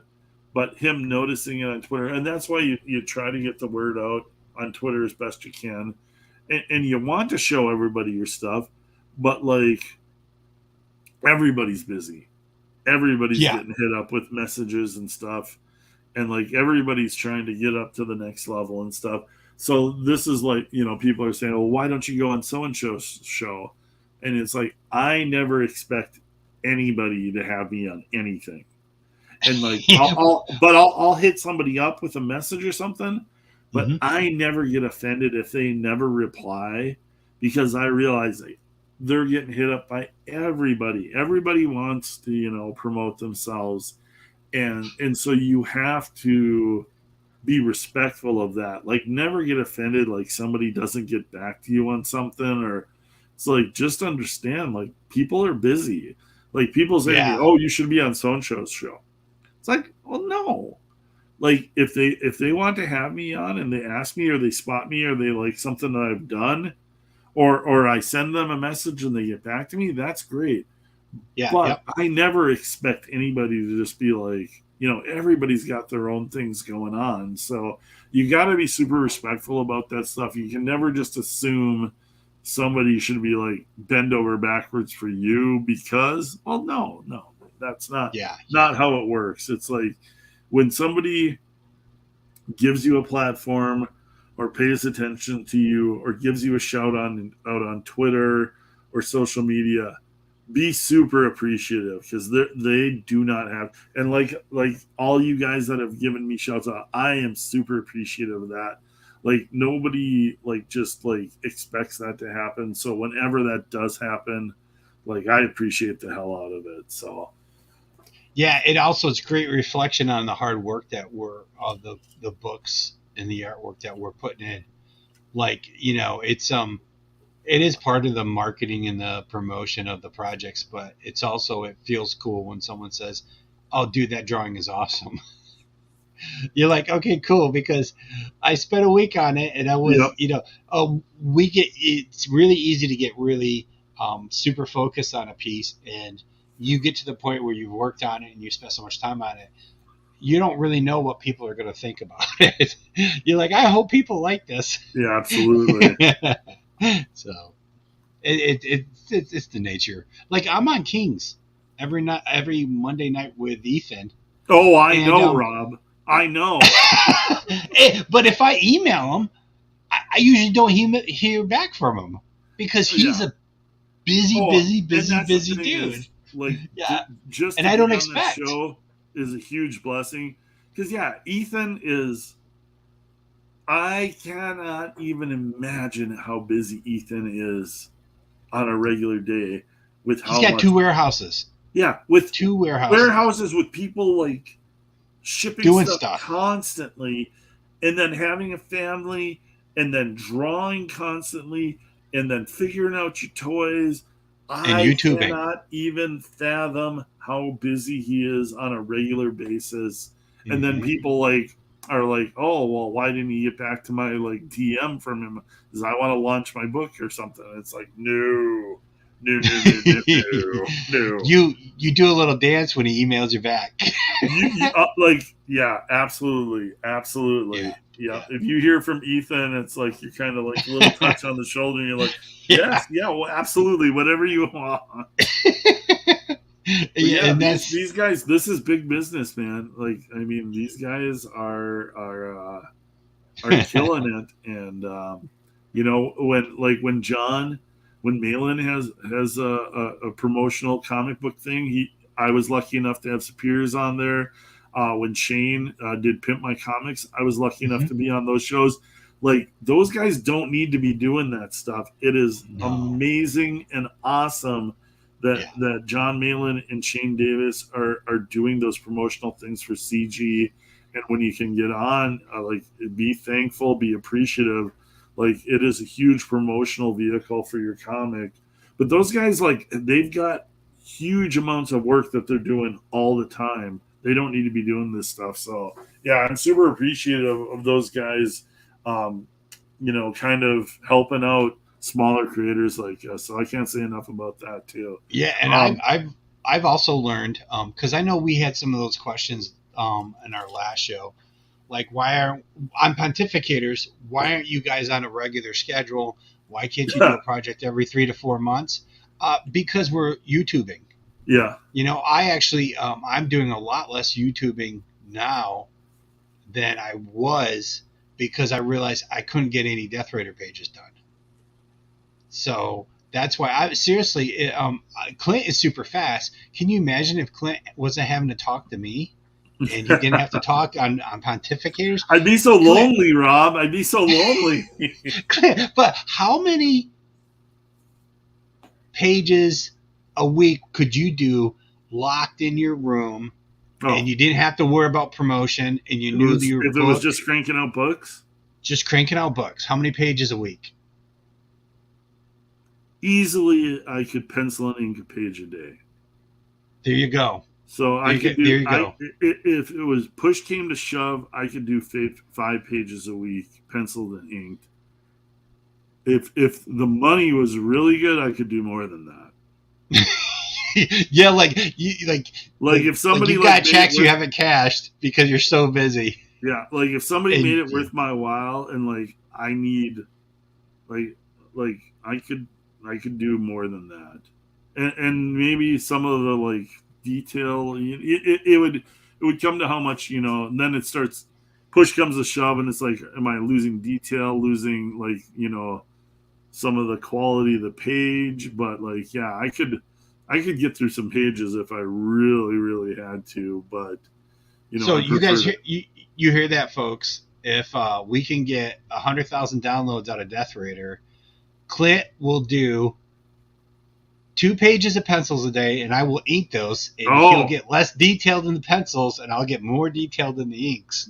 that's the thing And is, yeah, I could pencil fast if I'm not inking myself. Oh yeah, and, and you guys will be shitting yourself when yeah, you yeah. get two books a I'll let month you from take us. care of the detail, man. I could pencil. We'd be doing If two it's just books a down to month. pencils, you don't want to know how fast I can pencil. If I had to, if it was just pencils, I could pencil some quality pages, There you many go. pages in That's 200,000 downloads a month. a day. So I want to assure everybody in the chat, like the majority of the superiors is done. I'm just figuring out how quickly I want to start shipping it out, because I literally could start shipping stuff out like by the end of June. I'm gonna wait a little bit. What? I can start shipping some of it out at the end of June. I'm gonna let it go a little bit longer in demand, but probably end of July I'm looking at. But my next book, I'm figuring out some plans for it. I've got the general idea of it, and I've got a lot of the artwork done already. And Oh, you this is going to be the bastard. title: Maidens of Mayhem.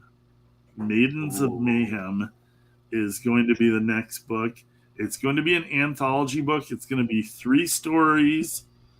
It's going to have one Pirate Queen story. It's going to have one Blue Bombshell story. And it Ooh. is going to have a full issue of Sword Maidens, which is a book that Oh. I previously ran. That was a very small campaign before people knew who I was. But this is a full 24-page story. All of these stories are going to be adult oriented. There's going to be nudity. There's going to be titties flying everywhere. Uh-oh. There's going to be adult content. I would say Sword Maidens is very Game of Thrones esque in kind of its content. If anybody backed the Blue Bombshell, you know what the Blue Bombshell is all about. It's a superhero sex comedy. And then Pirate Queen, everybody knows Pirate Queen. This is an adult Pirate Queen story, so there is adult content in it. But this is going to be the next campaign that I'm looking at sometime in August. Maidens of Mayhem. That's going to be the book. And yeah, it's just a matter of me getting superiors ready at the printers and start shipping that. and I'll get the mailing list for Maidens of Mayhem over the summer. But yeah, that's the next thing. That's the next thing that's coming up. How much artwork is done? How a much lot of artwork? Like a a lot of percentage? Wait, 50%? More than 50%? More than 50% of this. Yeah. Really? Yeah. I don't even have. My next book is going to be a Hercules book, and it's going to fit right into the Death verse in Death Rider. Nice. No artwork done for it. Yeah. Well, all this stuff is stuff I've been working on. All this stuff is stuff I've been working on in the background while I've had I want to get.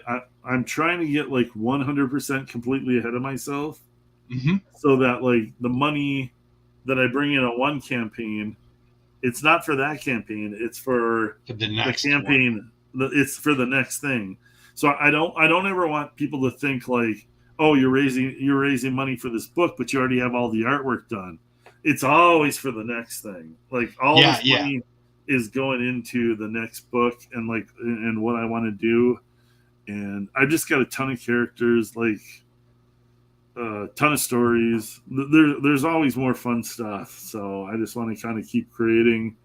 And with the success of each book, it just leads to the next thing that I want to do. So, but that's a little sneak peek. I'm gonna. That's cool. I don't have any of the artwork for it quite yet. I want to do new artwork and stuff. So that's probably going to be popping up here in the beginning of July when I get the mailing list going. That'll be the next thing.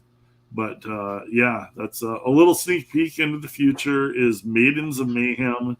That'll be the next fun thing. And if you like Blue Bombshell, if you like Pirate Queen, if you like swords and sorcery with a whole lot of scantily clad chicks, I'm gonna have some fun stories for you. Yeah, you know what? Go ahead, Rob. I was gonna just say that when I actually launch the Hercules book, there'll be at least 7 pages of pencils, inks, and it'll be dialogue too when that gets put up on the campaign, because I always look at superiors and look at how much finished product that Clint had to show right from the beginning, and I was like, oh, look at all that stuff. Look at how good that looks.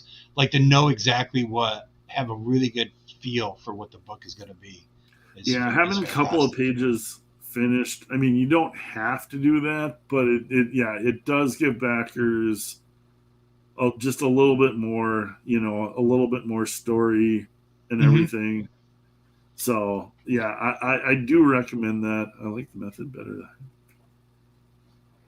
And that's I like that too. It's kind of what I've been striving for slowly as I get caught up with stuff. And it's not easy to do because it's tough. Not many people are independently wealthy to be able to work on a book for how many months. The whole crowdfunding aspect is you're raising the money to do this book, and then you move on.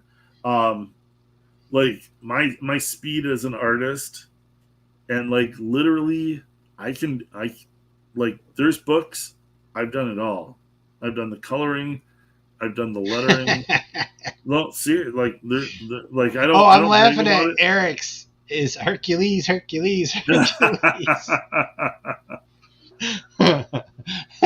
Exactly.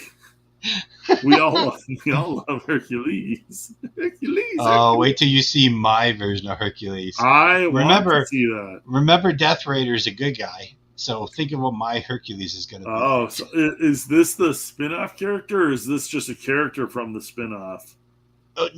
This is a character that he's directly connected to the Death Raider book. Okay. And you'll see him at the end of Death Raider. He'll be in the end of the Death Raider book. Speaking of which, I've sat here with superiors on the whole time. But you didn't scroll it. We'll do a quick update on the total, and then we're going to go through some Death Raider because, you know how bad I am about. I started bullshitting, but no, it's. Let's do give me a drum roll. Oh! I'm not musically. Oh, that's 20,200. We are up to already. Wait a minute! Did you have 285 backers before, or did you have 282? whatever it was less. We haven't hit 300 backers yet. We were at like 20,085. So I think I got at least 2 or 3 Yeah, backers. yeah. Okay, so you probably were at 282. So you got like that's 3 new probably what it backers or was. something. Or maybe, yeah, that sounds about right. Awesome.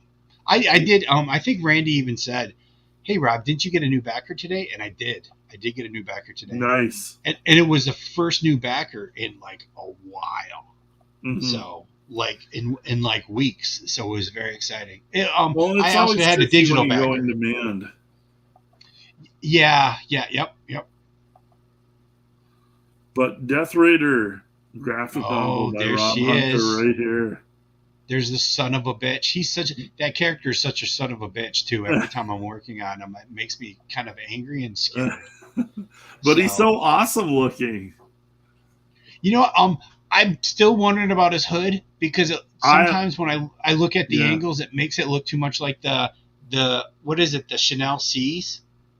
You know, that designer label. Oh. So I might have to, depending on the angle. Well, you don't have the hood like blow C's. off with the wind and like, you know, move it back and forth kind of thing. I like the hood personally. No, I like the hood too. I don't. The hex. I think the hex pattern. Not only does it take forever, I think it's a little. It can be a little problematic. It looks a little weird. Sometimes. It looks like it would be difficult to draw on a repetitive basis.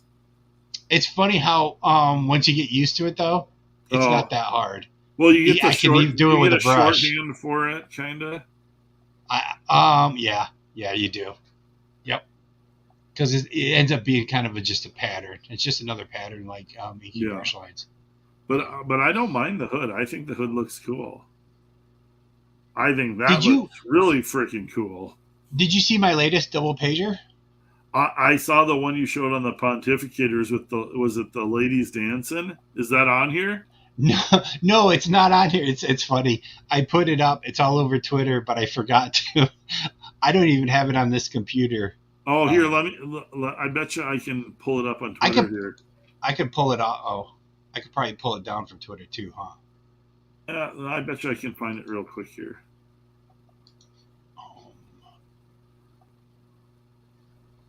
Yeah, I love that page that you showed. Although you're posting everybody else's art. It's kind of... I know it's one of those things. It's like you share everybody's, and then it's like you scroll down, and it's like, oh, I haven't showed one of my own things in like 3 days. Yeah, or it gets scrolled to the bottom, like. Like it's not even letting me like go to my own page. I've got your page, but yeah, you must have posted it a little while. Oh, here I got it now. Yeah, let me pull this up because this page is absolutely freaking gorgeous.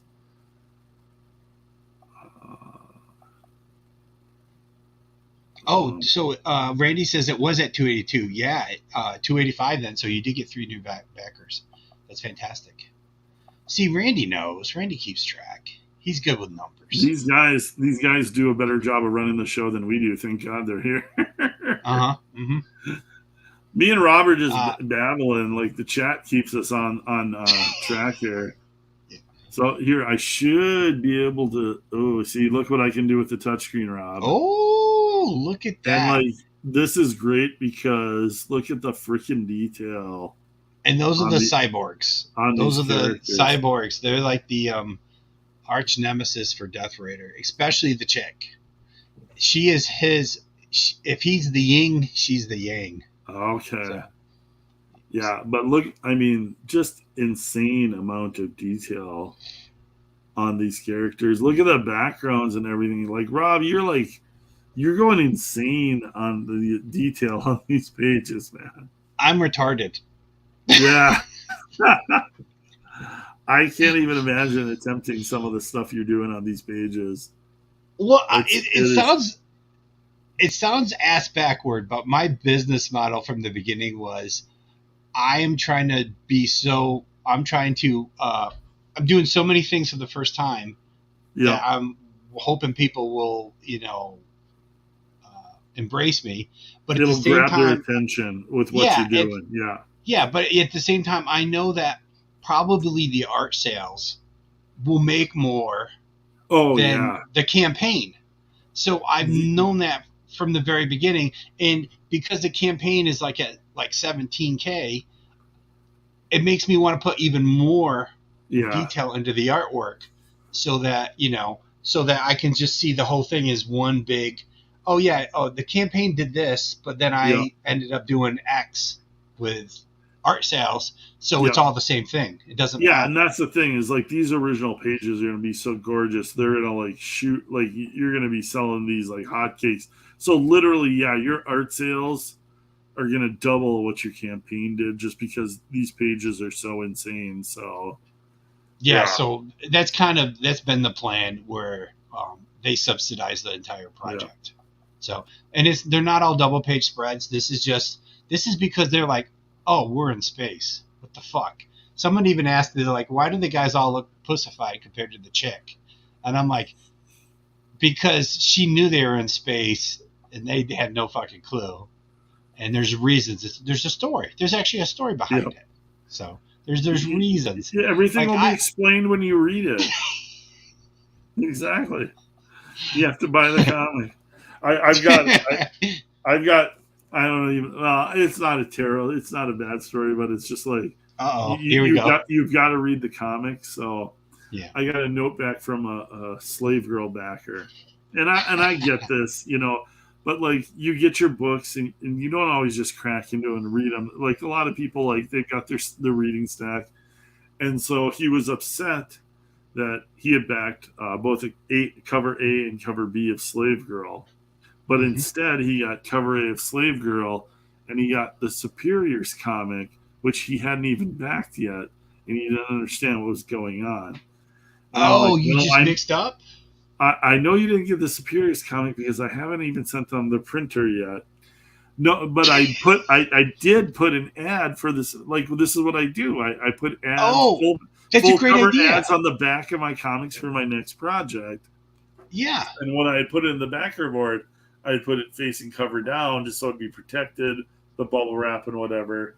And so he hadn't opened anything up yet, and he just saw a Slave Girl cover, and then he saw a Superiors cover with the ad on the back. Oh, yeah, And he yeah. was like, "Oh, you sent me the wrong comics." I'm like, "No, no, no, no." And like one other person had sent me an email, but he had caught it what had happened before. He's like, "Oh, I was almost mistaken. I was going to send you an email." I'm like, well, maybe just check the comic before you send me the emails.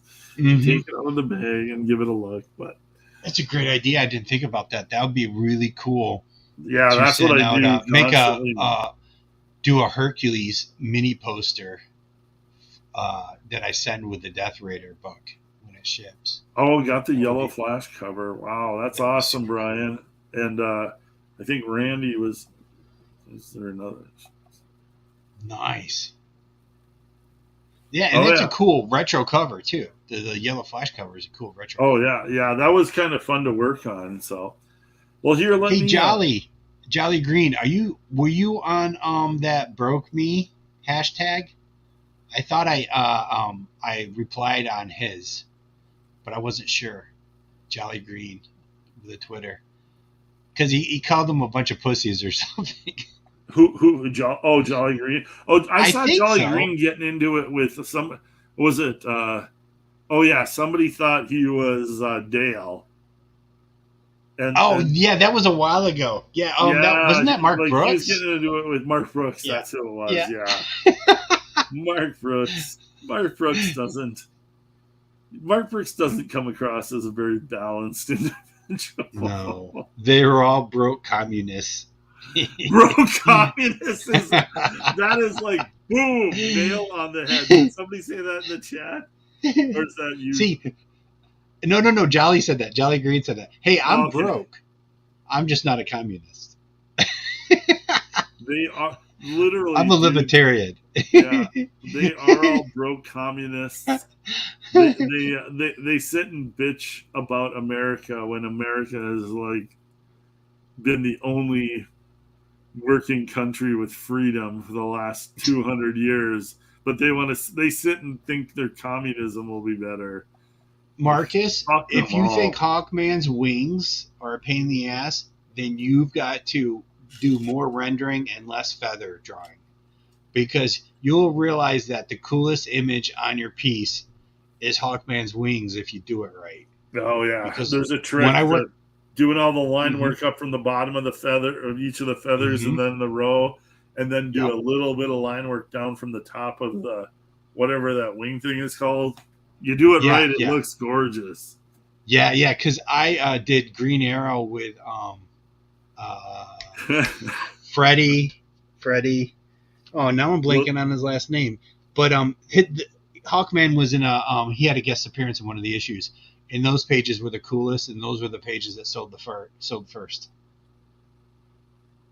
Yeah. Oh no, we know your Oh yeah. No worries. No, we know that. Yeah, Oh my God, said, one I of them hate actually money. said, "I hate money." What I don't I understand love about money. what I don't understand about these communists, because like literally they are commies, but they're bitching about everything, but then they're bitching about that they're not making enough money, and then like that's where everything's coming from. It's like, oh fuck all these billionaires and blah blah blah, but I'm not making enough money. It's like those two concepts don't go together. It's like, Well, it's also that's exactly what communism is. Communism is everyone else yeah, doesn't have anything, and the people at the top make sure that they live in the nicest houses and yeah, they have all the money. fuck all these billionaires. They should be paying for my stuff. It's like, Well, if you can come up with the next Microsoft, you also yeah, could be a billionaire. yeah. Do something with your life instead of bitching about how bad your comic career is going. Because I'm guessing nobody's going to pay you for that. Or to be honest, you come up with an idea like Amazon, you don't even have to fucking make a profit for 15 years. You'll have Yeah. Wall Street subsidize your ass for what, 20 years? And then you become so large that all of a sudden you're the king of the shit. No one can compete with you. Exactly. So you come up with either one of those ideas and you're made. That's capitalism. Now, I don't think that companies like that should get tax write-offs. I don't think we should. Well, that's the thing is where they start buttering up with the tax write-offs and all that stuff. It's like, no. Yeah, that's a little sneaky. That's and like, yeah. I don't want to go down that road because that's like me and Rob will be.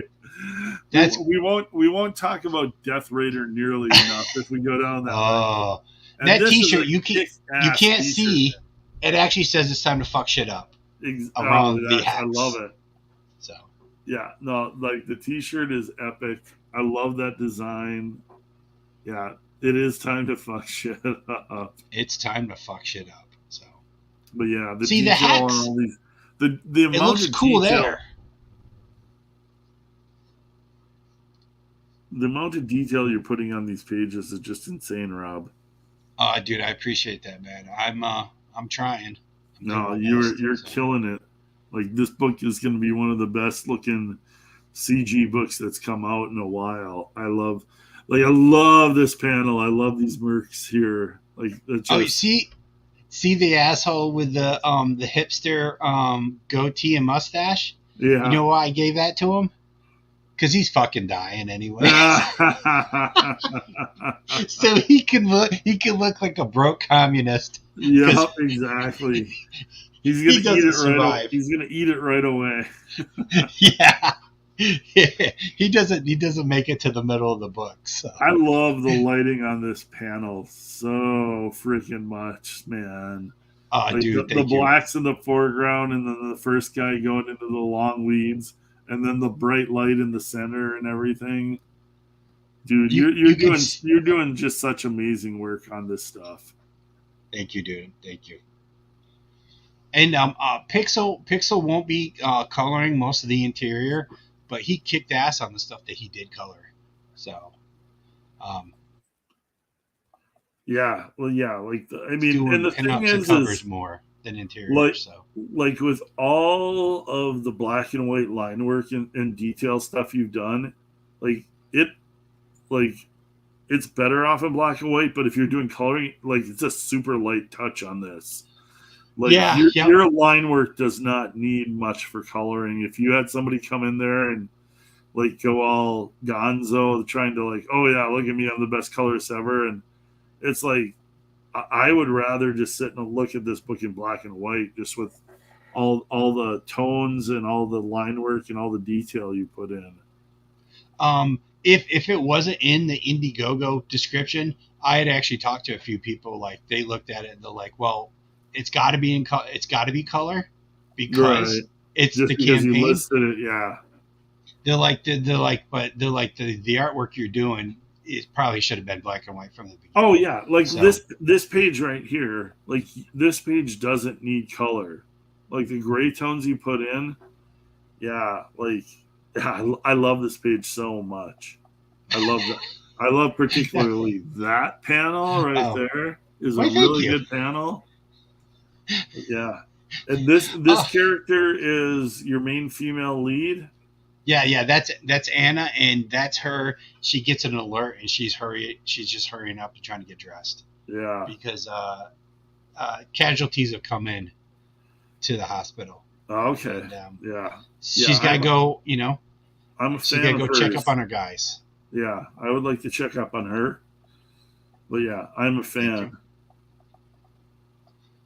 Now, when I look at these pages, all I see is all the time I spent. No, Rob. No, don't start doing that kind of stuff. No.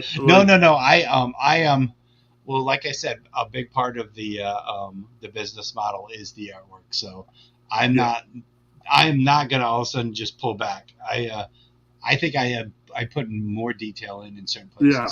So. Yeah, but yeah, keep moving forward. Get this book done, and then move on to the next one. But yeah, like, good God, yeah, these pages are absolutely gorgeous, and yeah, I can only imagine the original art stuff you're gonna sell on this. But yeah, just absolutely beautiful work on this. It's been fun though, man. It's exciting, like we've talked about. It's exciting working on our own projects and being able to create our own stuff. No, exactly, and like that's like it makes me scoff more at these hashtag comics broke me. It's like comics broke you because you're untalented and weak. Like if you're and you didn't want to put the time in. No. Can you imagine if the hashtag was acting broke me? Because they wanted me to work for free when I first started as an actor. And George Clooney would be like, he would say, dude, I did 3 movies for free, right? You know? Like George Clooney's even told people that even today, like they're like, you get to work on these projects that you really want to work on. And he just looks at him going, I've been doing this for 30 years and I finally get to pick some movies that I really want to work on. Yeah. You know, he still has to work on the projects that he's like, well, this will probably have a big box office. People are going to remember who I am. And then he does, you know, the really slow storytelling type stories that he likes to do. Yeah. So, you know, the weird spy stories that he's been doing lately. So, yeah, like everybody's got to work on stuff that it's all you're breaking in, you're taking whatever gigs you can get. You got to work a long time before you get to like pick and choose the stuff you're working on, and that doesn't just happen overnight. And a lot of these people that I see that comics broke me. It's like you were never meant to be in the comics in the first place, and they never really were in comics. Yeah, they realized that they were going to work for free. You're a spoiled little elitist that doesn't really know what comics is all about. Yeah, it's so. Comics are better off, and they're better off at they're doing whatever graphic design job instead. Yeah. And all of the people that are whining the comics are broke me people, they're the reason comics suck right now. Like I like the first day was all the whiny SJW comics broke me hashtag. The second day was all the comics broke me, but telling about how it made them stronger, how the success they've had, like not bitching, not whining. All the Comicsgate people were like, they overtook that hashtag in like half a second, and it wasn't about whining or bitching or anything like all these little sissy SJWs. Yeah, it just rubbed me. It rubbed me the wrong way, Rob. It irritated me. Now, the thing about billionaires is that if you look at the economics of a company in like 70s and 80s versus today, like there wasn't any company where the CEO, they made like 20 times what the lowest paid employee made. And now companies, a big part of it was they switched from pensions to 401ks. So that was a sucker. They conned Americans into thinking that was better for them. It wasn't. Is because companies didn't want to. They didn't want to fund pensions, and they looked at the way things were going economically in the economy, and they're like, "This is going to keep costing us more and more to fund these pensions. So we'll let them fund their own 401k, and we'll help contribute." So there's um, a lot of shit where billionaires would never really become billionaires if you look at the old company, the way how companies used to be set up, and now how companies are set up now. So there is a little bit of they're fucking all of us over. Mm. Um, And that's always just going to happen. It's like there's not everybody's going to be. If everybody's billionaires, there are no billionaires. So well, it's not about everyone has to be a billionaire, but he said his brother doesn't believe there should be billionaires, and maybe technically there shouldn't be. Someone's going to get that idea though. Someone's going to say, "Hey, I've got $1 billion idea, and I'm going to have everybody who works here has equity in the company." Yeah. And he'll never become a billionaire because he won't own 52% of the stock or whatever it is, but he'll still be a millionaire or a multimillionaire, and all of his employees will also be millionaires.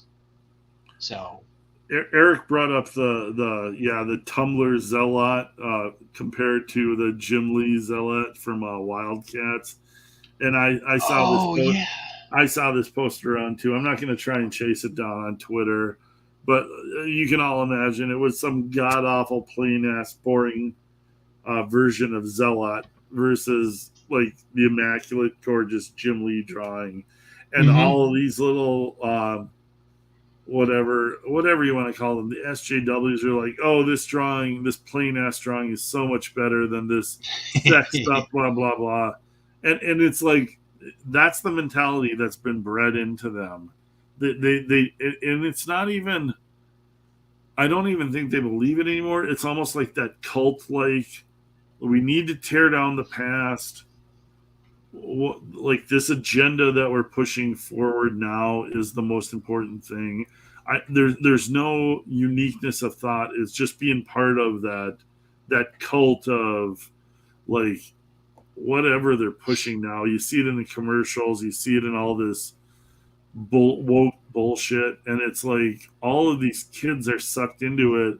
Thank God there's a few free-minded individuals still out there, but like, yeah, it's a cult that they all get sucked into, and they can't even like admit the truth. They just like keep pushing this corporate jargon, the woke agenda, and they just want to be a part of it. Brian asked a little question here about collected edition Blue Bombshell we're working on. Yeah, like, and I mentioned this earlier, is eventually maybe Blue Bombshell. I've only got the one book out right now, but something I want to do more stuff with Fund My Comic. So I need to learn more about it, but I would definitely look into doing like a launch on Indiegogo and a simulcast launch on Fund My Comic, and maybe have like a specific variant for Fund My Comic, something like that. Like I want to look at all the options. When it's something new like this, it's like you want to try and work everything out ahead of time so you don't run into like, oh, I didn't think of this, and then it becomes a problem kind of thing. But yeah, I'm very interested in what Fund My Comics is doing. I'm excited about that site building bigger and getting more backers. And yeah, I definitely am looking seriously at launching some sort of version of one of my books on there in the not too distant future. I just got to figure out the logistics of it, basically. And just decide. Yeah, and decide. Yeah. Let's get Death Raider to 400 backers and make these comedies post more. Yes. Yeah, I'm fuck those down with commies. that.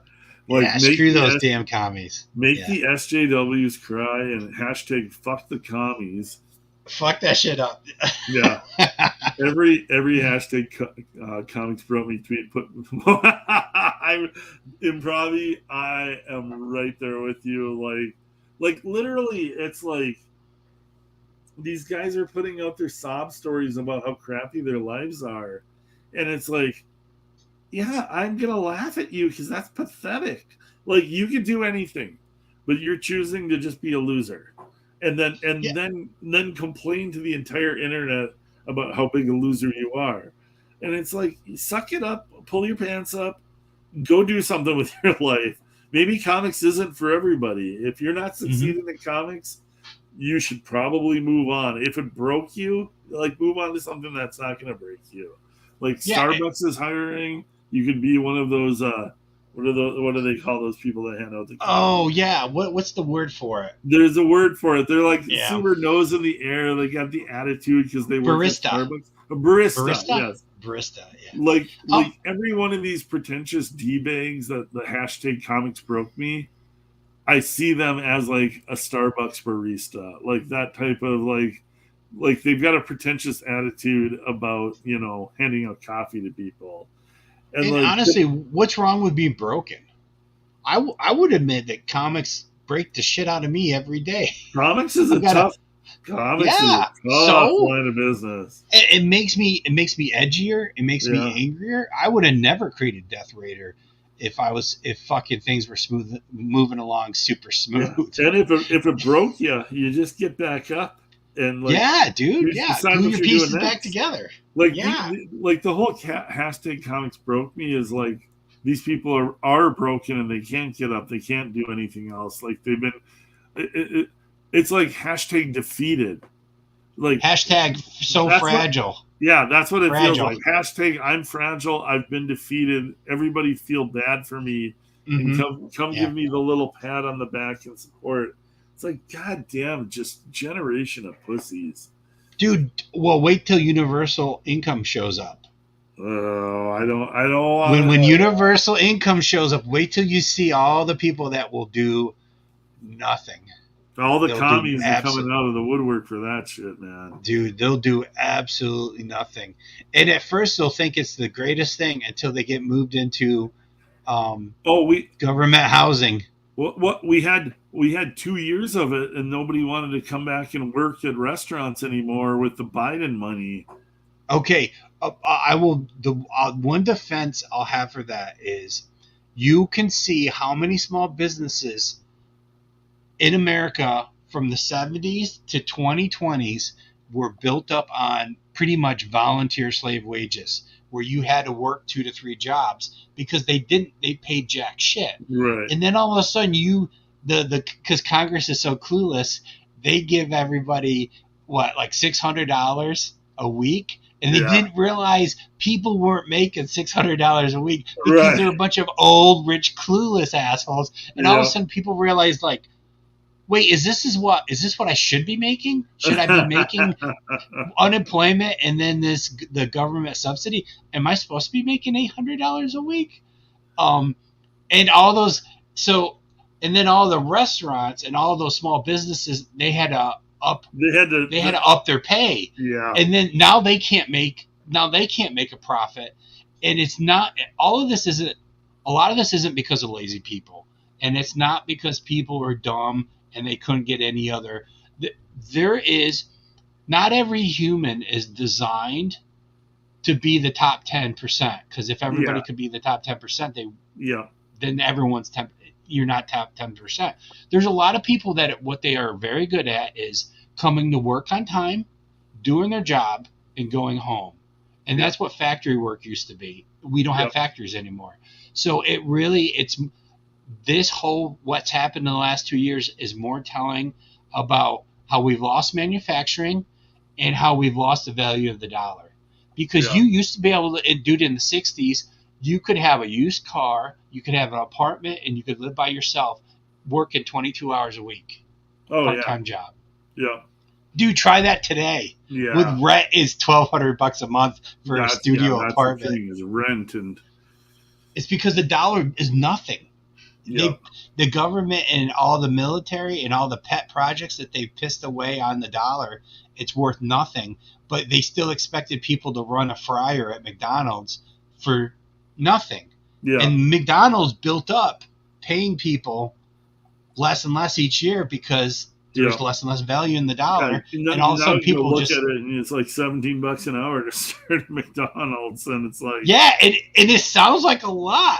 But then you go, wait a minute, a studio apartment is $1,200 or $1,000. You're like, wait, hold on, and you're like, wait, how much are groceries?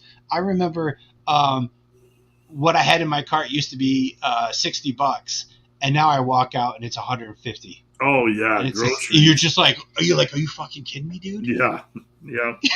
So yeah, the price of stuff, job payment, like COVID threw everything out of whack, and it's still readjusting even now. Gradually, it's like it's settling back, but it's not settling back to where it was. Like things because corporations said that they had to adjust prices for inflation, but they were adjusting prices ahead of inflation. Oh yeah, and they don't. A lot of corporations posted their largest profits in forever. They don't want to let go of those profits. Nope, they don't want to bring prices back down. When something goes up, it doesn't come back down. It's like no, they can pay this. They can pay this. We'll keep it up this high. They'll just put it on credit cards. Yeah. Keep buying your groceries on credit cards. Yeah, and the banks keep raising the credit card rates. So. Yeah, it's brutal. It ain't easy out there. Hey, Past Master Dan built 2 million Subarus. Oh, what's that? Past Master Dan said he built 2 million Subarus. So Past Master Dan is a billionaire. Past Master Dan, you need to buy a few more copies of Death Raider. Yeah. Or make a movie. Let's make a Death Raider movie, Past Master Dan. Yeah, look at that. $1,600 for a 700 square foot apartment. You know how much, when I first moved back to Florida and I was working for DC, I had 900 square, like a 995 or 950 square foot apartment. 1 bedroom apartment. It was nice. It was spacious for one person. I paid $725 a month, and they gave me my 13th month for free. No. So yeah. And now that same apartment, I looked it up like 2 months ago. It was $1,600. Yeah. For that same apartment, and I'm making a lot less than I did in 2009 when I was busy at DC. Oh yeah. So you're like, yeah. Life is a motherfucker for anybody who's not kicking ass. It's tough out there. Mm-hmm. And crying about it on Twitter ain't gonna help you pay your bill. No. It's supposed to break you so you're stronger. Yeah. Hey, everybody got to get ready for World War III, so you better be strong. I'm just always amazed at what people would put out there on social media.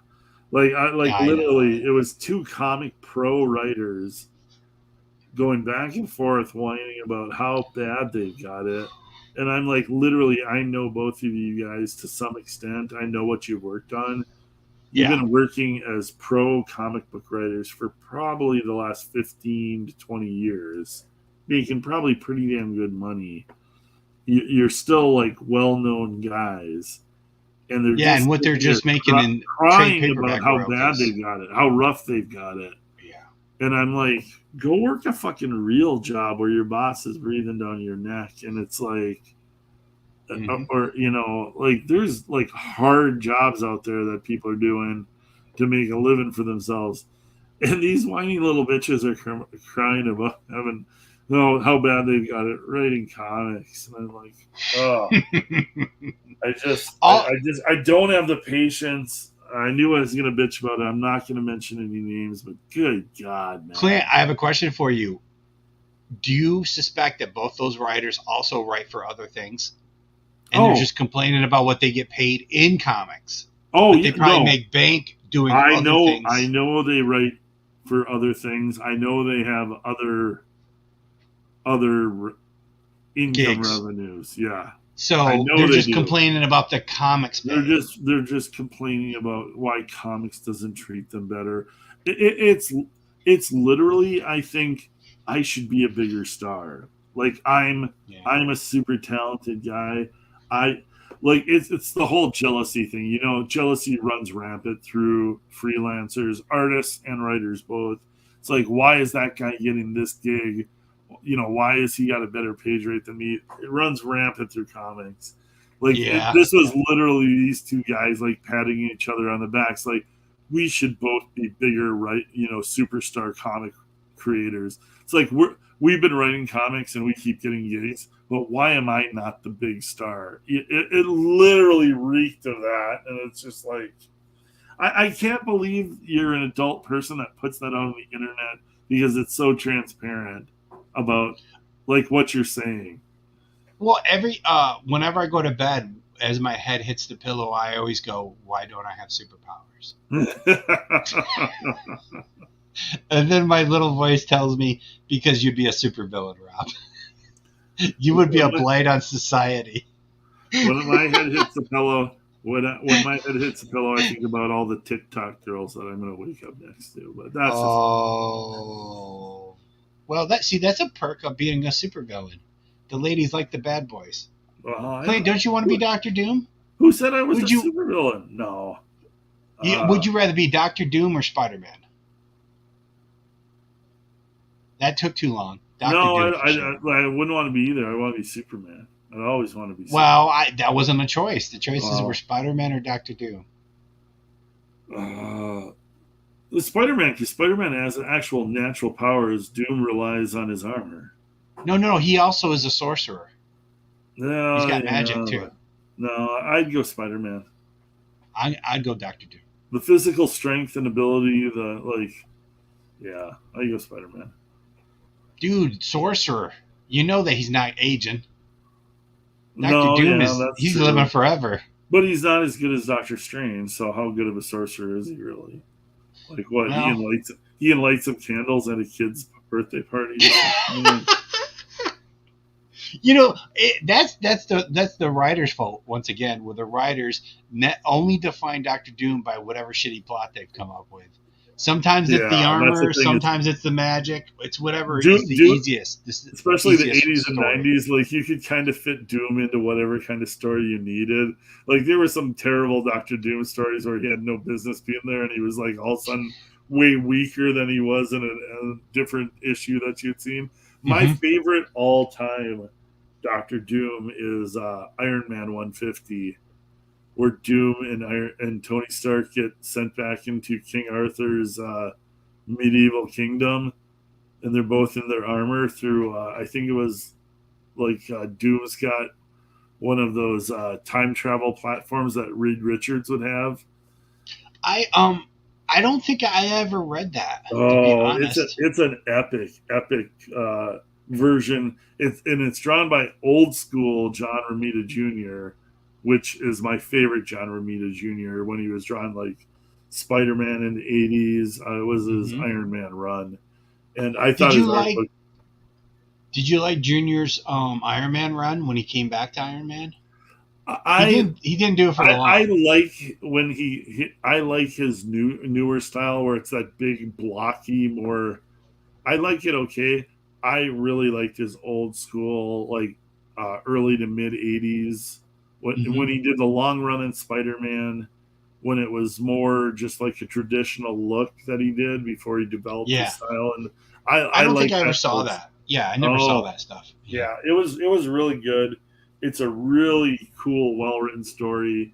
It probably was inked by Bob Layton, which is what if you got an Iron Man book, you want it inked by Bob Layton. But yeah, that was a fun storyline there. I worked on Iron Man. You rat bastard. I inked Iron Man. I don't know when you worked on Iron Man. I know you were inking John Romita Jr. No. I inked Sean Chen. Iron Man? I inked Sean for 6 months, and then I inked it was Joe Quesada's assistant, and she got promoted to penciling. She's a really nice girl. I worked with her. What's her name? I always forget her name now. It's dude, I'm old and it's been too many years. Yeah. Yeah, I worked with her at Devil's Due on something. She was actually a really talented, gifted writer. she would tell kind me of some like of a her. manga style. Yeah, yeah, it had more of a simpler anime kind of style Yeah, going on. anime. Yeah. Yeah. Yep. Yeah, I worked with her a little bit at Devil's Due. I remember, like, I'm like, where did this chick come from? And she's like, oh, it's Joe Quesada's assistant. I'm like, oh, okay. Enough said.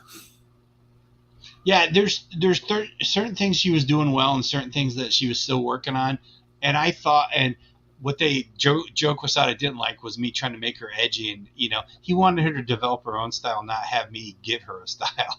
So Oh, yeah. I got kicked off of Iron Man because Well, and that's the thing is you don't know what other people are looking for, so you're just trying to do your best guess at it. And it's like, yeah. well, then maybe spell that out for me from the beginning so that No, Yeah, Marvel never did that. They would tell you after they fired you I'm with or Eric. moved you. Yeah, Eric, that is an accurate response to what I was thinking. Oh, so Yeah. Jake. That's Oh, it. At least in dude, my man, opinion. you guys are good because Yeah. that is exactly who it was. Yep. Yeah, I used to talk to her on the phone all the time. She had lots of interesting ideas.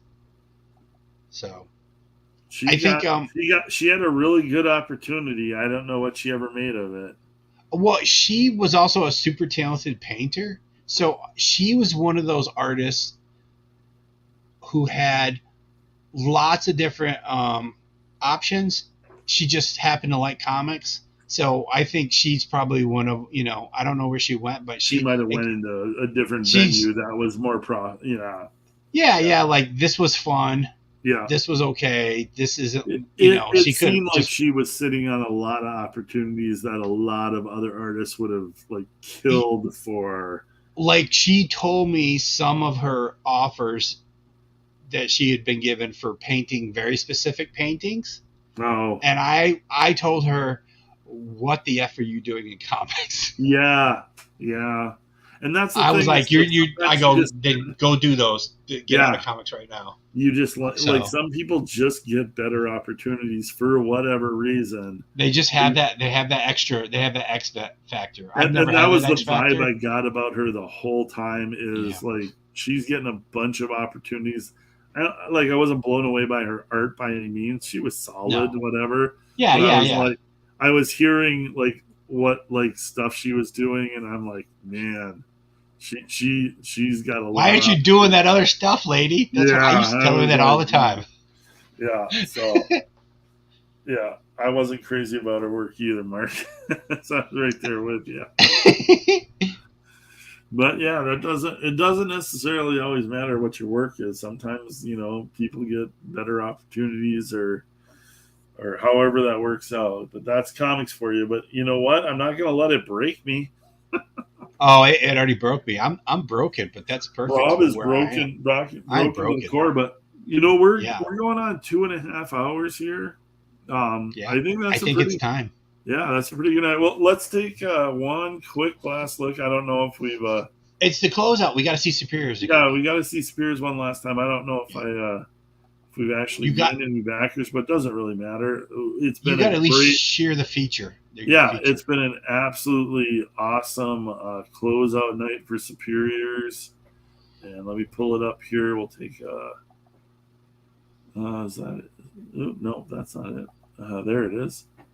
We'll take one last look at the book here, and and Prabi says Martinez is on. So she's teaching now, and she probably her side gig at home is probably painting. And making more money per painting than I make in 5 years.